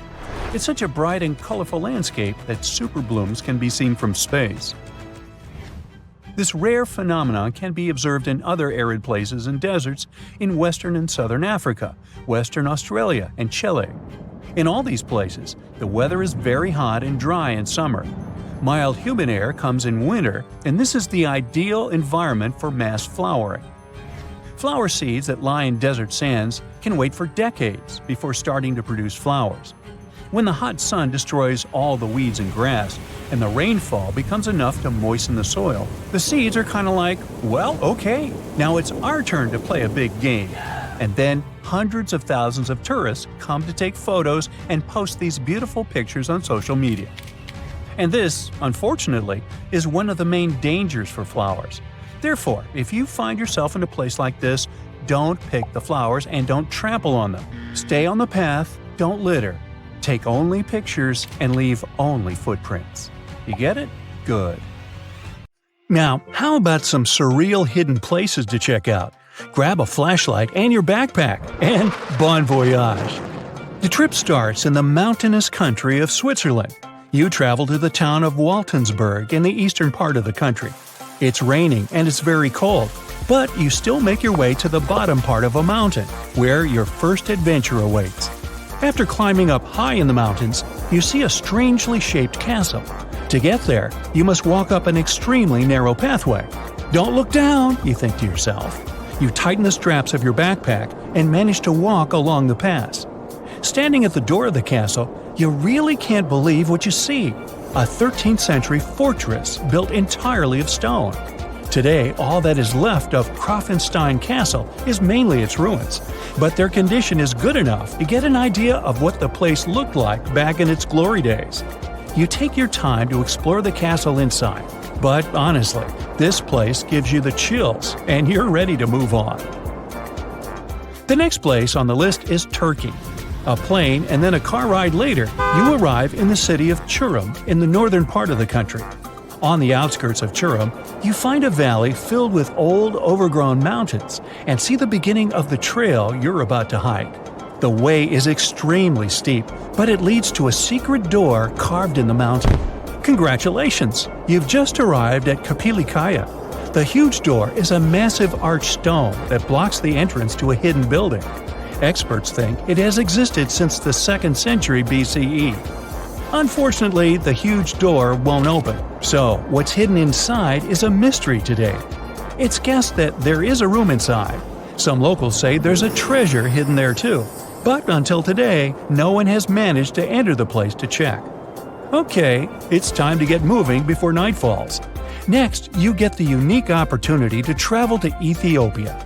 Wandering around the city of Lalibela, you stumble upon a huge pit carved in the ground. You approach it carefully, and soon enough, you see a magnificent terracotta building, so richly detailed it leaves you mesmerized. But that's not all. There are 10 other pits just like this one, hiding King Lalibela's 12th century buildings. All 11 constructions are different from one another, yet share a similar recognizable style. They were hand-carved over the span of 24 years, only with the help of chisels, which is unbelievable given that these buildings are up to 50 feet high. That's about as tall as 5 African elephants stacked on top of each other, if you could do that. This unconventional way of construction made them entirely monolithic, meaning they were carved out of just one gigantic piece of rock. Pretty impressive, huh? Once you leave Ethiopia, you grab a flight to southern Italy, right there on the tip of the boot. No hiking is needed here. Whew! Your friend takes you to a site called Sassi di Matera. It's a Paleolithic city carved in the slope of a steep hill. You might feel like you've traveled in time here, as local stone houses and ancient buildings are unlike anything you've ever seen before. The site, also known as De Sassi, is suspected to be one of the first human settlements in Italy, dating back to over 9,000 years ago. Wandering around the town, you might get invited inside one of the cave-like houses. Oh, and as weird as it may sound, some of the streets run on top of people's homes. Talk about Paleolithic urban planning. You're probably becoming an expert on rock-cut architecture by now, but there are still a few sites left on your list. Next off, you head to Slovenia to visit the world's largest cave castle. This medieval castle was built on top of a 400-foot-high cliff and was designed to be impenetrable. Luckily for you, security is much more relaxed today. Still, if you're looking for a more challenging and less touristy way inside, you can get into the castle through one of its many underground tunnels. They were built over 800 years ago for the owner of the castle. He needed secret passageways to sneak supplies. Today, Prajama Castle is both enchanting and mysterious. I'd say it depends on whether it's a warm sunny day or a cold stormy night. After this medieval experience, you head on to visit Petra, a magnificent Jordanian monument found in the middle of the desert. To get around here, you'll need a large supply of water and sunscreen because it's going to get hot. But this site is worth it. The city of Petra is a marvel of the ancient world. Back in the 4th century BCE, this region was a trading hub at the crossroads of commercial routes. Petra was a wealthy city, home to the Nabateans, an Arab Bedouin tribe that thrived in the region for many years. The rock-carved gate-like structure Petra is famous for is called the Pharaoh's Treasure. It stands at the main entrance to the site and is said to have a treasure hidden inside. You might feel tempted to check it out for yourself, but that's an adventure for another trip. For now, you hop on another plane ride, this time to the Americas. First, you visit the USA, more specifically, the mountainous state of Colorado. You make your way to Mesa Verde National Park. There, in between the greenery and abundant vegetation, you'll find over 600 dwellings built in the cave beneath the cliff, carved deep into the mountainside. This ancient village is now considered a heritage site. The local Puebloan tribe built it back in the 1190s. One of its main buildings is called the Cliff Palace. It's a multi-story construction built from sandstone and mud mortar. The palace alone housed over 150 rooms. If you're feeling sporty, you might want to visit the balcony house. To get there, you'll have to climb a 32-foot ladder. You'll get to see a mid-sized village of 38 rooms, including 2 kivas. Those are traditional chambers that were built by the Puebloans for ceremonial purposes. Still, in the U.S., you make your way to the hills of South Dakota. You're there to visit one of the world's most impressive human-made sculptures on Mount Rushmore. What's so mysterious about this place, you might ask? Well, during Mount Rushmore's construction, a 70-foot-long secret tunnel was built behind the head of Abraham Lincoln. The tunnel was supposed to hold all the documents and artifacts important to the United States history. After the designers thought it through, they decided it was better to hide them in a safe box in the floor of the tunnel. The box holds the history of how Mount Rushmore came to be carved, as well as a brief history of the U.S. and the 4 presidents depicted on the mountain. Amazing, right? Now, you're headed down to Machu Picchu, a South American site hidden between the Peruvian mountains. Machu Picchu itself is already a mystery. Researchers still don't know why or even how the ancient Incan civilization managed to engineer the stone-built citadel all the way back in 1450 CE. To get there, you must endure a 3-day hike, reaching the impressive altitude of 8,000 feet above sea level. Or you can get a train, but that's no fun, right? You're here to check on a relatively new discovery. Back in 2010, French engineer David Crespi was taking measurements of the Inca ruins when he noticed a door he had never seen before. It was sealed off by stones. He went back to the site a few months later with an electromagnetic scanner. The scanner, which could detect objects behind walls, showed there were copious quantities of metals behind that sealed door. The researcher contacted the Peruvian authorities requesting to remove the rocks, but they didn't authorize it. As of today, the door is still locked. Whew, this trip was long, wasn't it? Make sure to get some rest, Indiana Jones. We've all been afraid of the dark at some point in our lives, haven't we? I mean, do you remember getting tucked into bed by your mom or dad after they read you some scary fairy tale with monsters and dragons or even dinosaurs? But just as your parents were about to turn the lights off and silently step out of your room, you remembered. What if there was something hiding under your bed? Or worse, what if some spooky creature was stuck somewhere in the closet? You could probably get up and check, but it was too dark out there. Wouldn't it be great to have some source of light that would come from within your body? You could always use it whenever you get surrounded by darkness. Unfortunately, as humans, we aren't able to do that. But there are a bunch of creatures out there that can, in fact, light themselves up. That's thanks to a little something scientists call bioluminescence. Animals and fish living in the ocean tend to have this talent more often than others. And you can find these creatures anywhere, close to the surface or deep down at the bottom. 2.5 miles deep if you have a knack for numbers. These creatures use their light for a lot of things, like communicating with other members of their species, luring in prey, and even scaring away enemies. Bioluminescence is basically an organism's ability to emit its own light. Chemistry has a lot to do with it. Such animals use 2 chemicals, one called luciferin and the other called luciferase. Add a bit of oxygen and bam! Light! Should you ever wonder if you actually observe bioluminescence or if someone just dropped a glow stick in the ocean, be on the lookout for neon blue, green, or even red sparkles in the sea. They're usually spread over a large area. This can even make the water look like glitter or a starry sky. You can thank squid, tiny crustaceans, and algae for this romantic atmosphere. Now, I've got another unusual phenomenon for you. How about a golden waterfall? I'm not kidding, it actually exists, and it's a natural phenomenon. To see it, you have to drive to Yosemite National Park to the Horsetail Fall. Make sure to plan your trip in winter or early spring. That's the only time during the year when you can see this awesome phenomenon. It doesn't need any scientific explanation. It's nothing more than sunlight at dusk hitting the waterfall in such a unique way that it makes it look like a river of lava. Or gold, your choice. That's the reason why during this time of year, the Horsetail Fall is also named the Fire Fall. Unfortunately, this phenomenon is becoming less and less visible within the years, mostly because of drought and other issues connecting with the melting of snow. So, should you ever decide to visit, keep an eye on the waterfall since the effect is very brief.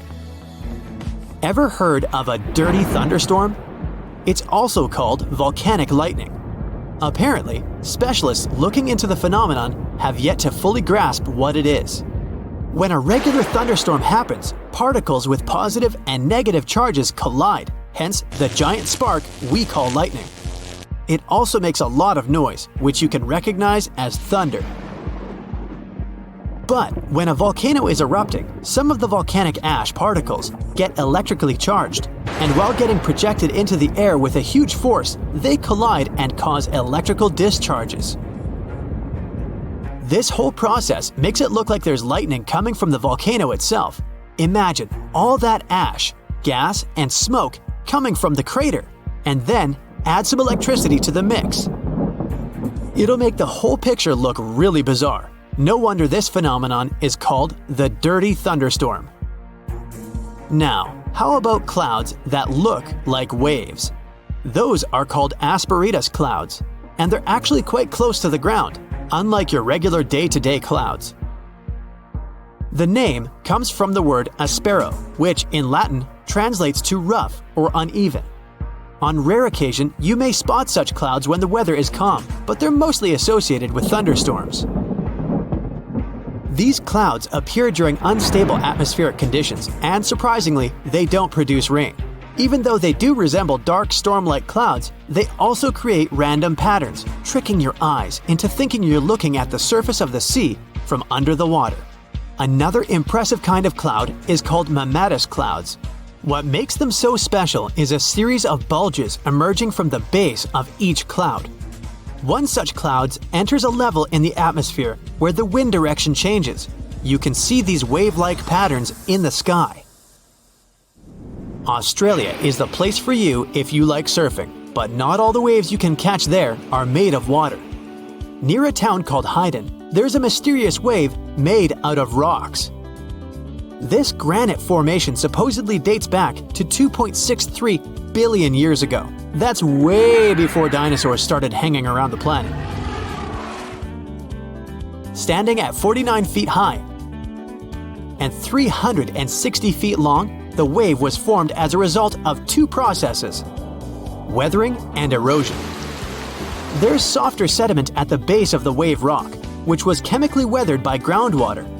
Winds and rain did the rest of the job, causing the erosion of the rest of the formation. Its red, yellow, and gray stripes are made of iron hydroxide, carbonates, and other chemical compounds that were washed down by the rain. You've made it to Australia, so stick around a bit more. There's one more location here that seems unreal. You'll need to fly over this one, however, if you want the best picture. In the western part of the country, surrounded by green woodlands, there's a series of lakes. They're all a staggering shade of bright pink. Out of them all, the most famous is Lake Hillier, a 2,000-foot-long reservoir. It's surrounded by both sand and a forest of eucalyptus trees. This makes the cartoon-like hue of the lake stand out even more. One of the many theories explaining the color of these mysterious lakes is connected with algae. These algae appear to gather high levels of a substance called beta-carotene, which has a red-orange pigment in it. Another explanation involves haloarchaea. Those are microorganisms that sometimes look red. Even if you don't enjoy flying, the lakes are great for taking a swim. They're not toxic, even though they have loads of salt in them. This means you'll be able to stay afloat easily, and the water won't damage your swimsuit. During winter up north in Canada, a bizarre phenomenon happens at Lake Abraham in Alberta. Underneath the frozen surface, you can spot some weird objects that look like frozen jellyfish. It's definitely not the case, as these creepy formations are just frozen methane bubbles. Those are pockets of gas that were trapped underwater and got stuck there after the lake had frozen. They appear when leaves and grass fall into the water and bacteria digest them. This process transforms them into methane. This phenomenon is as beautiful and strange as it is dangerous. The pockets of methane can easily become highly flammable. When the temperatures rise during the spring, the ice melts and these bubbles start popping and fizzing. It's a spectacular sight to observe. Picture a lake filled with soda. Remember not to bring any source of fire. It can be very dangerous for visitors. You can check out these types of lakes all across Canada's Banff National Park. Nature often tends to make its own music. Just listen to the sound of crickets at night or the soothing noise of a waterfall. But in Bucks County, Pennsylvania, there's a strange geological phenomenon which takes nature soundtracks to a completely different level. These are called the ringing rocks, and scientists still can't explain their unusual behavior. If you strike these rocks with a heavy object, like a hammer or another rock, the stones will make a ringing sound, as if they were hollow, but they're not. What makes the ringing rocks even more bizarre, apart from the mysterious sound they make, is that no animal wants to hang around there. Even though the rocks are surrounded by a thick forest, scientists haven't managed to trace any animal activity in the area yet. Even more striking is the fact that despite all the trees around the rocks, you won't find any leaves lying on the boulders. What makes these rocks so unappealing for both animals and vegetation is still up for debate. The moai statues have been standing tall and proud for hundreds of years. Once people put an enormous effort into carving these grand sculptures, and then they just suddenly stopped making them. But why? Let's figure out this mystery. Easter Island, located 2,500 miles east of Tahiti, has an area of 63 square miles. To this day, it's one of the most isolated islands in the world. Once it was covered with forests, filled with different trees and ferns. But when the first humans came to the island around 400 CE, the forest slowly began to disappear. And starting from 1250 CE, moai statues began appearing all over the place. People made them from different types of rock: compressed volcanic ash, basalt, trachyte, and red scoria. As it's a volcanic island, these were all the ingredients the creators of the statues had to use. And once the builders completed their work, they covered the statues with pumice. The faces of the statues are different, but they all have distinct expressions with heavy brows and large noses. Their arms are carved into the body. Some have hats on top of their heads. There are nearly 900 statues all over the island. They differ in size. The average height is 13 feet tall, and the largest ones reach 33 feet in height and weigh up to 82 tons. Because the statues have so many different faces, there are theories that they represent and honor ancestors, chiefs, and other important people who lived on the island.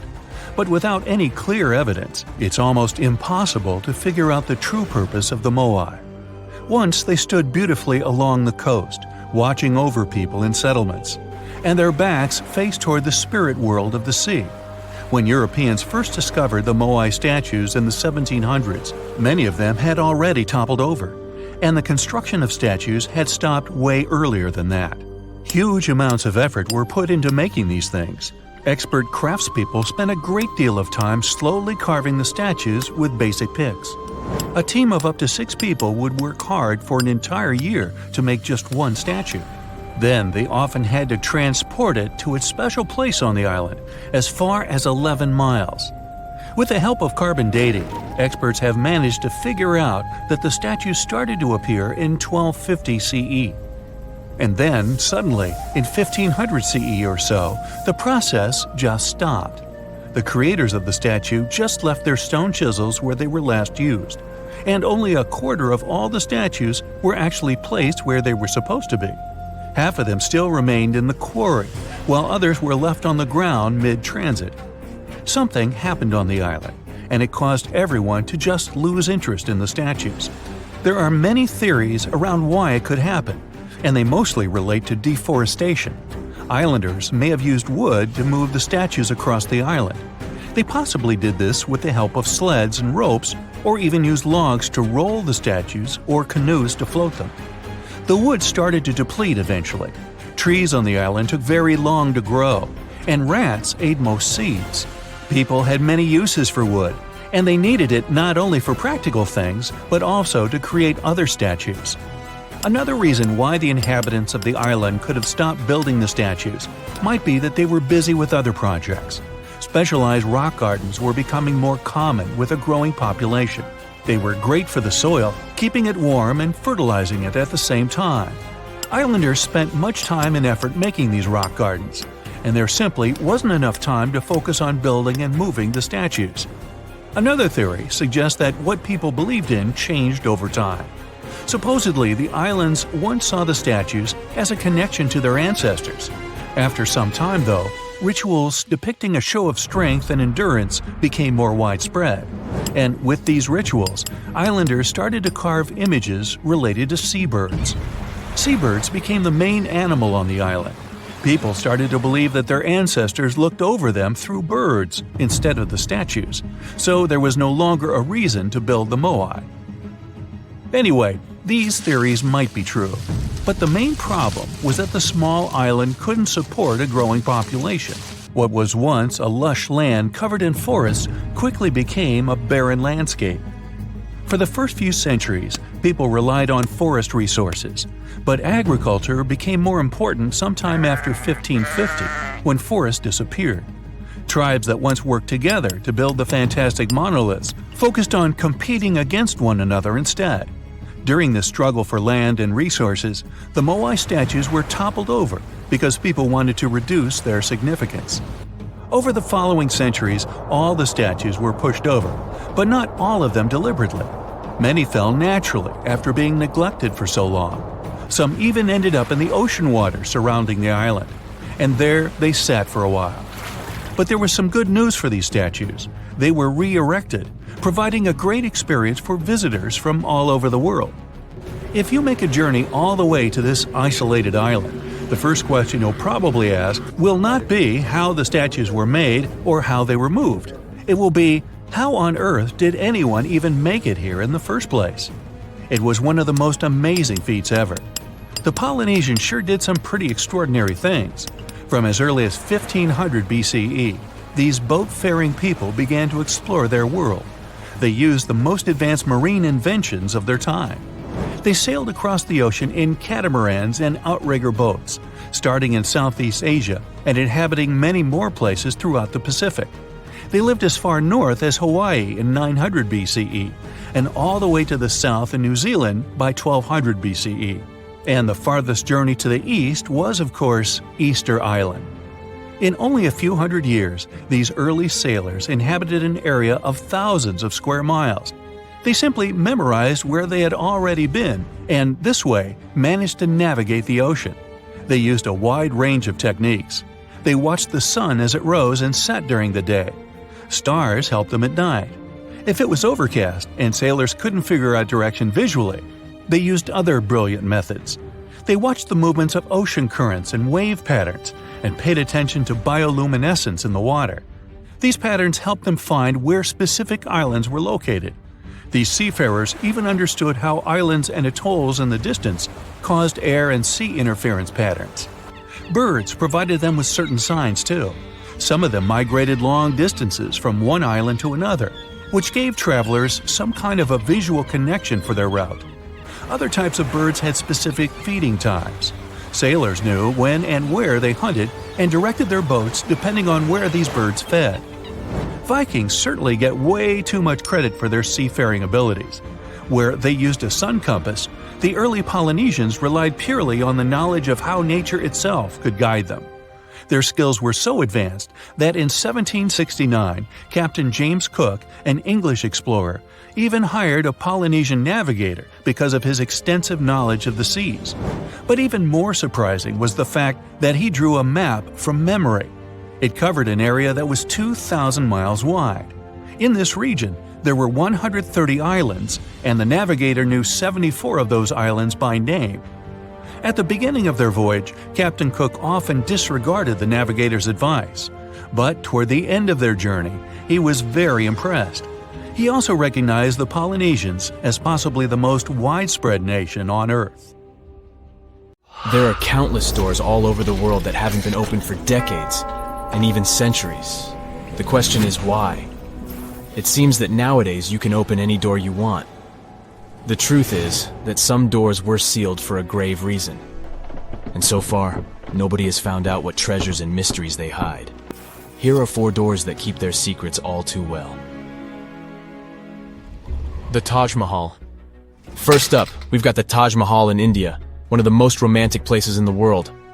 Shah Jahan commissioned it in 1631 and dedicated it to his third wife, who he loved like crazy.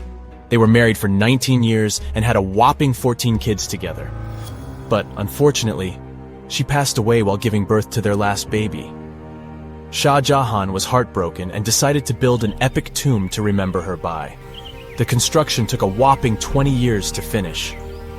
The building has quite an interesting layout. The design is super unusual with these 4 massive 130-foot tall minarets that stand on the corners of a huge platform.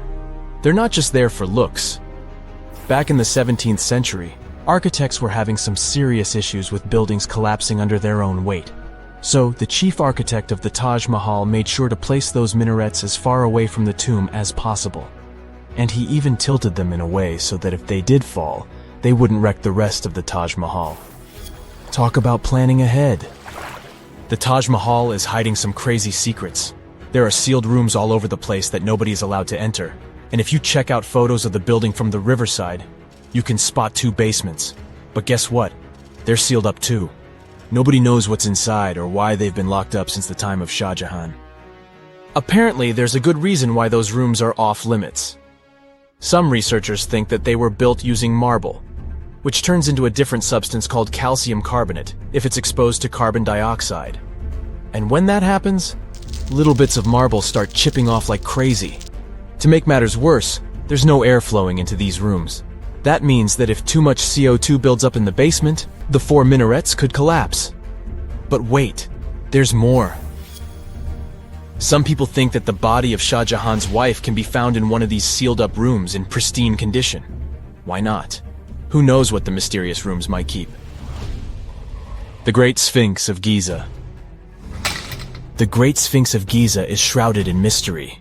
It's not just the largest monolith statue in the world, but it's also a hybrid creature with a woman's head and a lion's body that originates from Egyptian and Greek mythology. It's also very ancient. It's estimated to be around 4,500 years old. The construction of this marvel took about 3 years and required 100 workers who were not slaves and were treated with delicacies like sheep and goat meat. It is also thought that it used to be much more massive than it is now. Archaeologists found huge stone blocks and abandoned toolkits near the site. However, the real secrets of the Sphinx lie underground, near its paws. A group of scientists used a seismograph to detect 2 hidden chambers beneath the Sphinx's paws. Some people think that these rooms might be the legendary Hall of Records, which holds ancient scrolls revealing the secrets of the universe.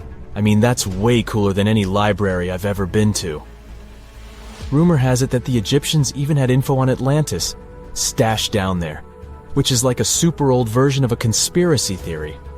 Unfortunately, we can't go on an adventure to check it out just yet. The chambers presumably have 2 entrances, but both remain sealed. The researchers haven't yet received the green light to check out their theory. Let's hope they won't keep us in suspense forever. Sri Padmanabhaswamy Temple. This temple is located in the beautiful state of Kerala in India. This temple is famous for more than just its breathtaking beauty. Underneath the temple there are 6 vaults, creatively named A, B, C, D, E, and F. The enormous iron doors to these chambers add to the mystery of what's behind them. A few years back, the authorities decided to open these vaults to the world, but it wasn't an easy task. You can't just open the doors and enter the vaults. It required a lot of work. It took them a while, but finally, in 2011, they opened 5 of the 6 chambers. And guess what they found? Tons of treasure. Bags of gold, precious gemstones, and priceless diamond jewelry. The estimated worth of everything found in the vaults is a whopping $1 trillion. It's like the temple was the real-life inspiration for Aladdin's Cave of Wonders. But wait, I said 5 of the 6. What happened to the last one? Vault B has remained closed, but not for lack of trying. They simply didn't manage to open it. There is even a belief that it's fatally cursed. Legend says that only a saint or sage can break the curse by chanting a specific mantra. But no one has been able to do this yet, presumably because we don't have saints or sages at our disposal. There is also rumor that in the 30s some temple invaders tried to enter Vault B to do some good old looting. But they never reached their target. Apparently terrible snakes materialized out of nowhere and chased the gang away. But of course, this is just an urban legend, and there is not proof of that. However, It is said that the Auditor General dealing with the temple claimed that Vault B had been opened at least 7 times since 1990, and nothing bad happened to anyone who entered. Who knows? Maybe we should send Indiana Jones to check it out. The First Emperor's Tomb. Deep under a hill, completely undisturbed and surrounded by dangerous traps, lies an ancient 2,000-year-old tomb. It belongs to Qin Shi Huang, the first emperor of China. He was born in the Qin state and became king when he was just a boy. But when he grew up and gained full power, he united the warring states ancient China was divided into by conquering them. After that, he created the Qin dynasty. When he died in 210 BCE, they buried him deep underground in a massive tomb. And when I say massive, I mean massive! Back in 1974, some farmers in Xi'an, China, stumbled upon something strange while digging a well, a huge terracotta soldier. This discovery led to an extensive archaeological dig that has continued for over 40 years, revealing a collection of thousands of clay soldiers. The unique thing about these soldiers is that each one has its own unique features, from hairstyles to facial expressions. It's believed that there could be up to 8,000 of these soldiers, but only 2,000 have been found so far. Interestingly, the central tomb, which is believed to be the resting place of the emperor, is still untouched. In ancient records, there are references to a vast underground city that the emperor built, complete with scenic towers, palaces, and whatnot. Sima Qian, a Han Dynasty historian, wrote that the tomb was adorned with treasures and had space for hundreds of officials, but the lack of technology to properly examine the site is what's holding things up. Qin Shi Huang was surrounded by liquid mercury in his tomb, with 2 of the streams representing the major rivers of China, Yellow River and Yangtze. The ancient Chinese believed that mercury could provide immortality, but it could have also caused the emperor's death since he regularly took mercury pills to prolong his life. The dangerous levels of mercury contamination in the soil near the tomb are the main reason why scientists are reluctant to explore it. It could be very dangerous both for people and for the environment. Now, if I had to choose which door to open, I'd probably go for the one that doesn't lead to a tomb surrounded by poisonous mercury. Call me crazy, but I'd like to avoid any potential health hazards. They say this place is swarming with money. It's been stored there for centuries, but no one managed to take it away from this island. Treasure hunters have been bewitched with this place since 1795. Many people have tried their luck looking for the treasure that could be hidden there by the Spanish pirates or even by the Knights Templar. But today, it's impossible to get there, as it's a private place, so all you can do is book an ocean tour around this island. Otherwise, you can take a peek at it in a TV reality show starring the Legina brothers, Rick and Marty, who are a team of enthusiasts looking for the treasures of Oak Island in Nova Scotia, Canada. Yeah, seems like there's no place where TV producers can't get to. One of the most famous discoveries out there was the so-called Money Pit. Despite the promising name, it wasn't full of money. Now we have to jump to 200 years ago. The Money Pit was first found by a 16-year-old kid in 1795. One day, Daniel McGinnis went fishing at Oak Island. He saw a tree there. Unsurprisingly, it was an oak, and it had weird markings. They didn't seem to be natural, so Daniel decided to check the area. He then saw a sunken patch of ground and started digging immediately. His 2 friends helped him out, but instead of treasures, the guys only found logs placed underground at regular intervals. It looked like a place where someone could hide money or jewels, but nothing precious was found. However, there was something curious down that pit. Someone found a granite stone there, and it had an engraved inscription on it. There were many attempts to decode it, but most of them ended up in failure. There's one translation though, and it says, 40 feet below, 2 million pounds are buried. Yeah, McGinnis and his friends should have dug harder. The next fun thing about the Money Pit is the coconut fiber found down there. They say that large amounts of this fiber were found at a depth of 60 feet. It may not surprise you, but I have to remind you of one thing. Oak Island is in Nova Scotia, Canada. coconut trees do not grow there. The nearest one is about 1,500 miles from Nova Scotia, which makes it obvious that someone brought this fiber purposefully. Researchers came up with an idea that coconut fiber could have been used to make ropes and lower all the treasures down the pit. Next up, we have not one, but two mysteries. In the late 1800s, the Oak Island Treasure Company was thoroughly inspecting and excavating the island. Everyone believed something enormous was hidden there. These guys managed to drill 153 feet underground. That's like 15 stop signs stacked one on top of the other. You might have guessed that they didn't find pounds of gold and diamonds, but they found a manuscript. There's a theory claiming that it's one of Shakespeare's lost manuscripts. Some scientists believe that it was hidden there by the writer and scientist Francis Bacon, the true author of Shakespeare's works. Yeah, rumor has it was Francis and not William who wrote all the plays and sonnets. But there's no proof it was really so.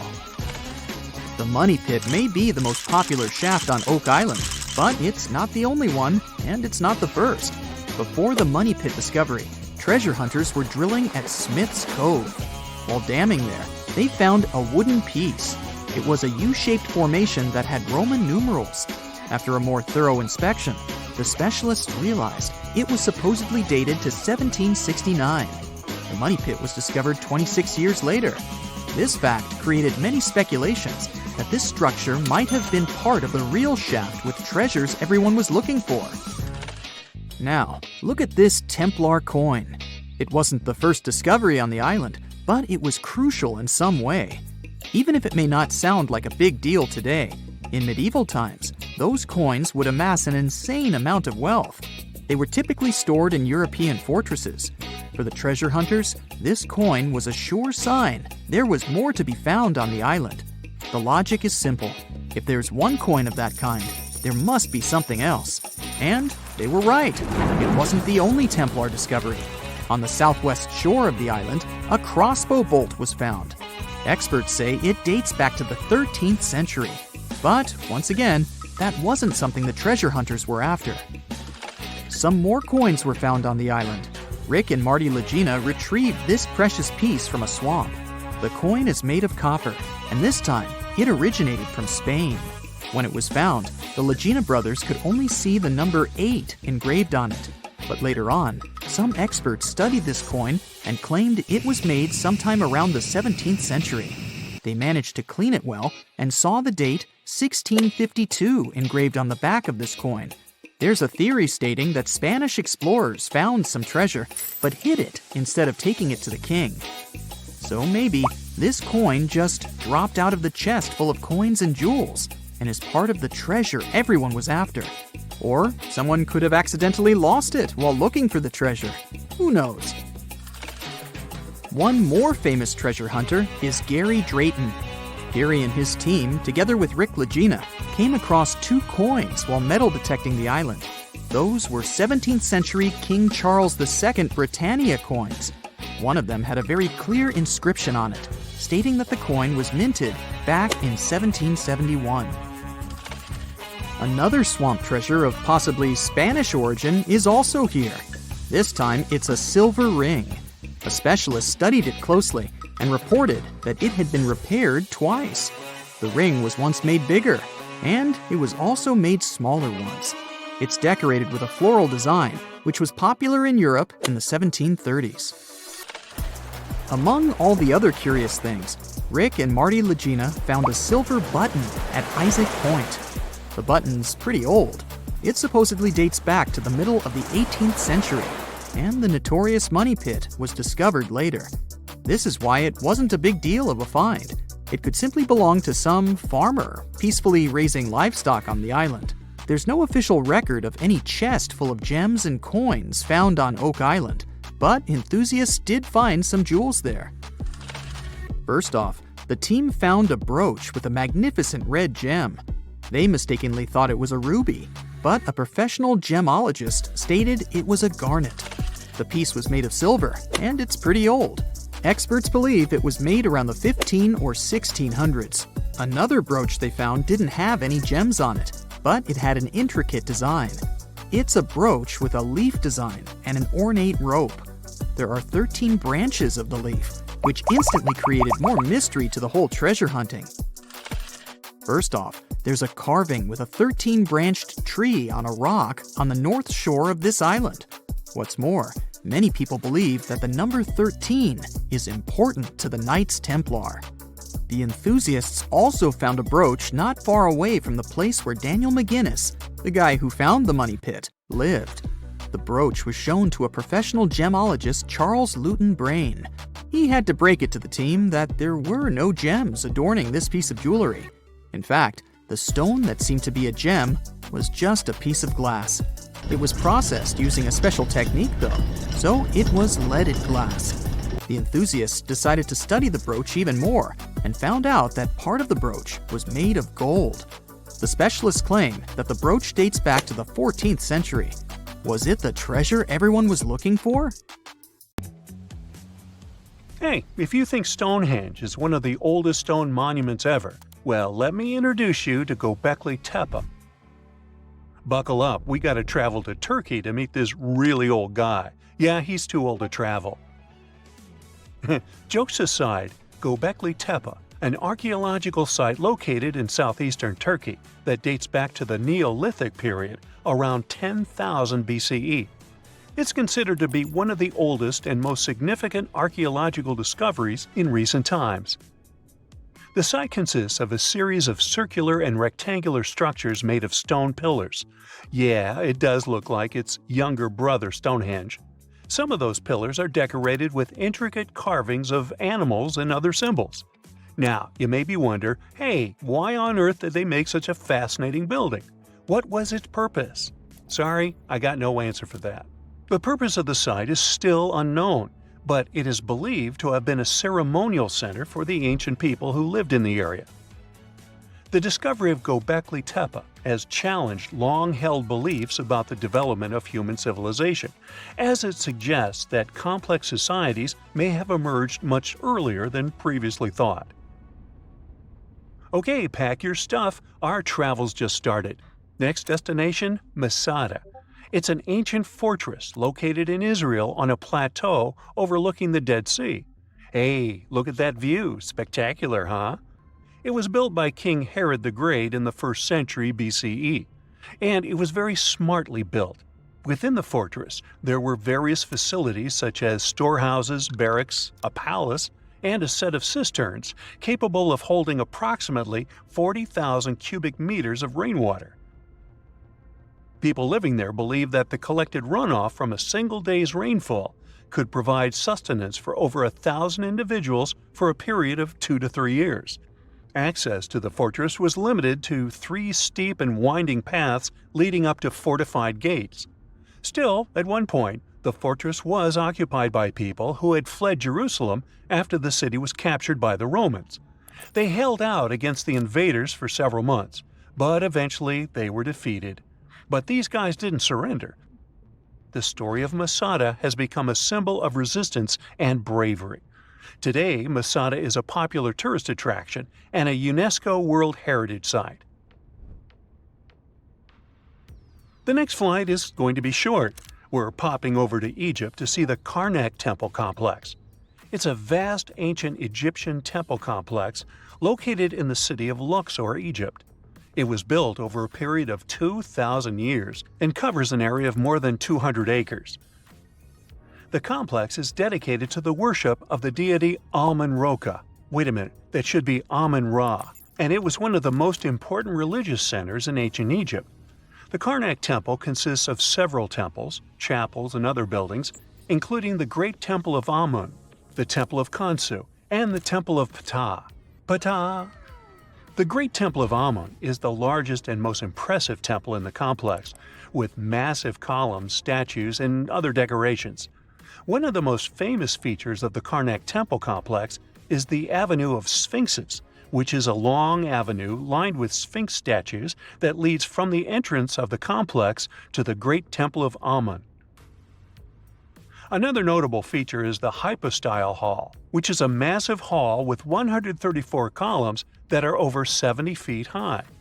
The Karnak Temple Complex is a popular tourist attraction and a UNESCO World Heritage Site. It's considered one of the most important archaeological sites in Egypt and provides a fascinating glimpse into the religion and culture of ancient Egypt. Hey, we can't hop on the next flight and leave Egypt until we see the Pyramid of Djoser. It has another name, by the way. It's also known as the Step Pyramid. This ancient Egyptian site is located in Sahara. It was built during the 27th century BCE for the pharaoh Djoser by his architect Imhotep, who is considered one of the most important figures in Egyptian history. People believe this pyramid is the first monumental structure built entirely of stone and is an important example of early Egyptian architecture. The pyramid originally stood at 203 feet tall and was surrounded by a complex of buildings and courtyards. It was constructed in 6 layers, each smaller than the one below it, giving it the distinctive step-like appearance. The pyramid was used as a burial place for Pharaoh Djoser and was surrounded by a vast necropolis that contained the tombs of many other important officials. The Grateful Dead? The Pyramid of Djoser has several renovations and additions over the centuries, including the addition of a limestone casing that covered the original step structure. However, much of the pyramid was destroyed over time, and today only the central core remains. Despite this, it remains an important archaeological site and a popular tourist attraction in Egypt. Alrighty, we're ready to move on. There's one more pretty recent discovery we gotta see today. The Tower of Jericho was only discovered during excavations in the 1950s and 60s. It's an ancient stone tower located in the city of Jericho in the West Bank. Just like Göbekli Tepe, this one is believed to be one of the oldest stone structures in the world, dating back to approximately 8000 BCE. The tower stands at over 28 feet tall. It's made up of 2 main sections, an inner tower and an outer tower, which are connected by a series of stairs. The purpose of the Tower of Jericho is not entirely clear, but it is believed to have served as a defensive structure or a watchtower. It may have also had religious significance, as it was located near a sacred spring. The Tower of Jericho is a significant archaeological site and has provided valuable insights into the early history of human civilization. It's open to visitors and is a popular destination for tourists interested in ancient history. Now, this ancient site even got attention from Netflix, and they made a movie where the action takes place in Mohenjo-Daro. This site was a major center of the Indus Valley civilization in present-day Pakistan. Mohenjo-Daro was one of the largest cities of the ancient world, with a population estimated to have been around 40,000 in its peak. Trust me, that must have been a crazy megalopolis back then. The city was notable for its advanced urban planning, with sophisticated drainage and sanitation systems, and its impressive architecture, including the Great Bath and the Granary. Mohenjo-Daro was abandoned around 1900 BCE, and its ruins were only rediscovered in the 1920s. Today, it is a UNESCO World Heritage Site and an important archaeological site for the study of ancient South Asian civilization. We're heading to a teeny-tiny country that has quite an impressive history. Welcome to Malta. The Xigantia Temples are a Neolithic site located on the Mediterranean island of Gozo. They're probably one of the oldest freestanding structures in the world, dating back to around 3600 to 3200 BCE. The temples consist of 2 megalithic structures, each with multiple rooms and altars. The name Xigantia means giant tower in Maltese, as people believe that only giants could have built such massive structures. The temples are believed to have been used for religious purposes and are considered to be an important example of prehistoric architecture. They were added to the UNESCO World Heritage List in 1980. Well, you must be pretty tired, but there's one more place we gotta visit today. Our plane is already landing in Armenia, and we're here to see the Temple of Garni.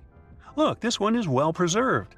This temple dates back to the 1st century CE. It was built by King Tiridates I as a dedication to the sun deity Mir. Sadly, the temple was destroyed in the 17th century during an earthquake, which is quite a common thing for this area, but it was later reconstructed in the 20th century. Today, it's a popular tourist attraction and is also listed as a UNESCO World Heritage Site. It was April 10, 1912. Richard had just departed from Southampton, England, aboard the most famous ship of the time, dubbed the Unsinkable. Since he had just witnessed a near collision with the SS City of New York, he decided to write to his wife and report the unfortunate and frightening event. "My dearest Sal," he wrote, "we got away yesterday after a lot of trouble." Little did he know that a mere 4 days later, both his pen and the ship he was on would be lost forever at the bottom of the North Atlantic Ocean. Was this some sort of bad omen? Did Richard actually foresee what was about to happen to the ship he was on? In case you haven't figured it out by now, Mr. Richard Geddes was aboard the Titanic on the day that he wrote the letter to his wife. On April 14, 1912, the ship seemed to have been lost forever. Along with it, so many secrets and treasures have settled at the bottom of the ocean. It took until 1985 for the Titanic's wreck to be finally rediscovered using state-of-the-art sonar technology. Ever since then, they've managed to recover thousands of items from the Titanic, and many of them went on display or auction. Things like jewelry, a life jacket, a menu from the ship's restaurant, or even a sample square of carpet from the first-class stateroom have all captivated the public's attention, just like the many stories of the people on board. Scientists have even tried to come up with strategies to get the Titanic back up altogether to properly study it and stop it from getting more and more damaged at the bottom of the ocean. Some have suggested filling the wreck with ping pong balls to make it float, while others even considered injecting it with 180,000 tons of Vaseline. Another idea was to use 450,000 tons of liquid nitrogen to trap it in an iceberg that would float to the surface. But they eventually had to let go of all these potential strategies since the Titanic is way too fragile to ever be recovered. The Titanic may be one of the most interesting ships lying at the bottom of the ocean, at least in popular culture, but deep-sea divers have a lot of other stories to share. Planes also sometimes find their way to the bottom of the ocean. Deep-sea divers in Oahu, Hawaii came across the wreckage of an F-4U Corsair plane. It seems to have crashed into the ocean in 1946, as it didn't have sufficient fuel. If you can dive deep enough, you might even stumble upon statues and lost artifacts, like those found in the world's only underwater archaeological park off the coast of Naples, Italy. It features the ruins of the ancient Roman city of Baia. The underwater statues found here are breathtaking, to say the least. In an ironic twist of events, some of the equipment we intended to use to get us to the moon was lost at the bottom of the sea for a very long time. But how did that happen? Beginning from the late 1960s and ending in the early 70s, many Apollo rockets were launched to orbit the Earth and the Moon. When reaching altitudes of about 38 miles, the first portion of the spacecraft, including the engines, needed to separate. People thought these components got destroyed or lost forever. But were they really? In 2012, a team of specialists discovered a bunch of rocket engines 14,000 feet off the coast of Florida. They have since gone through a 2-year renovation plan and are now on display at Seattle's Museum of Flight.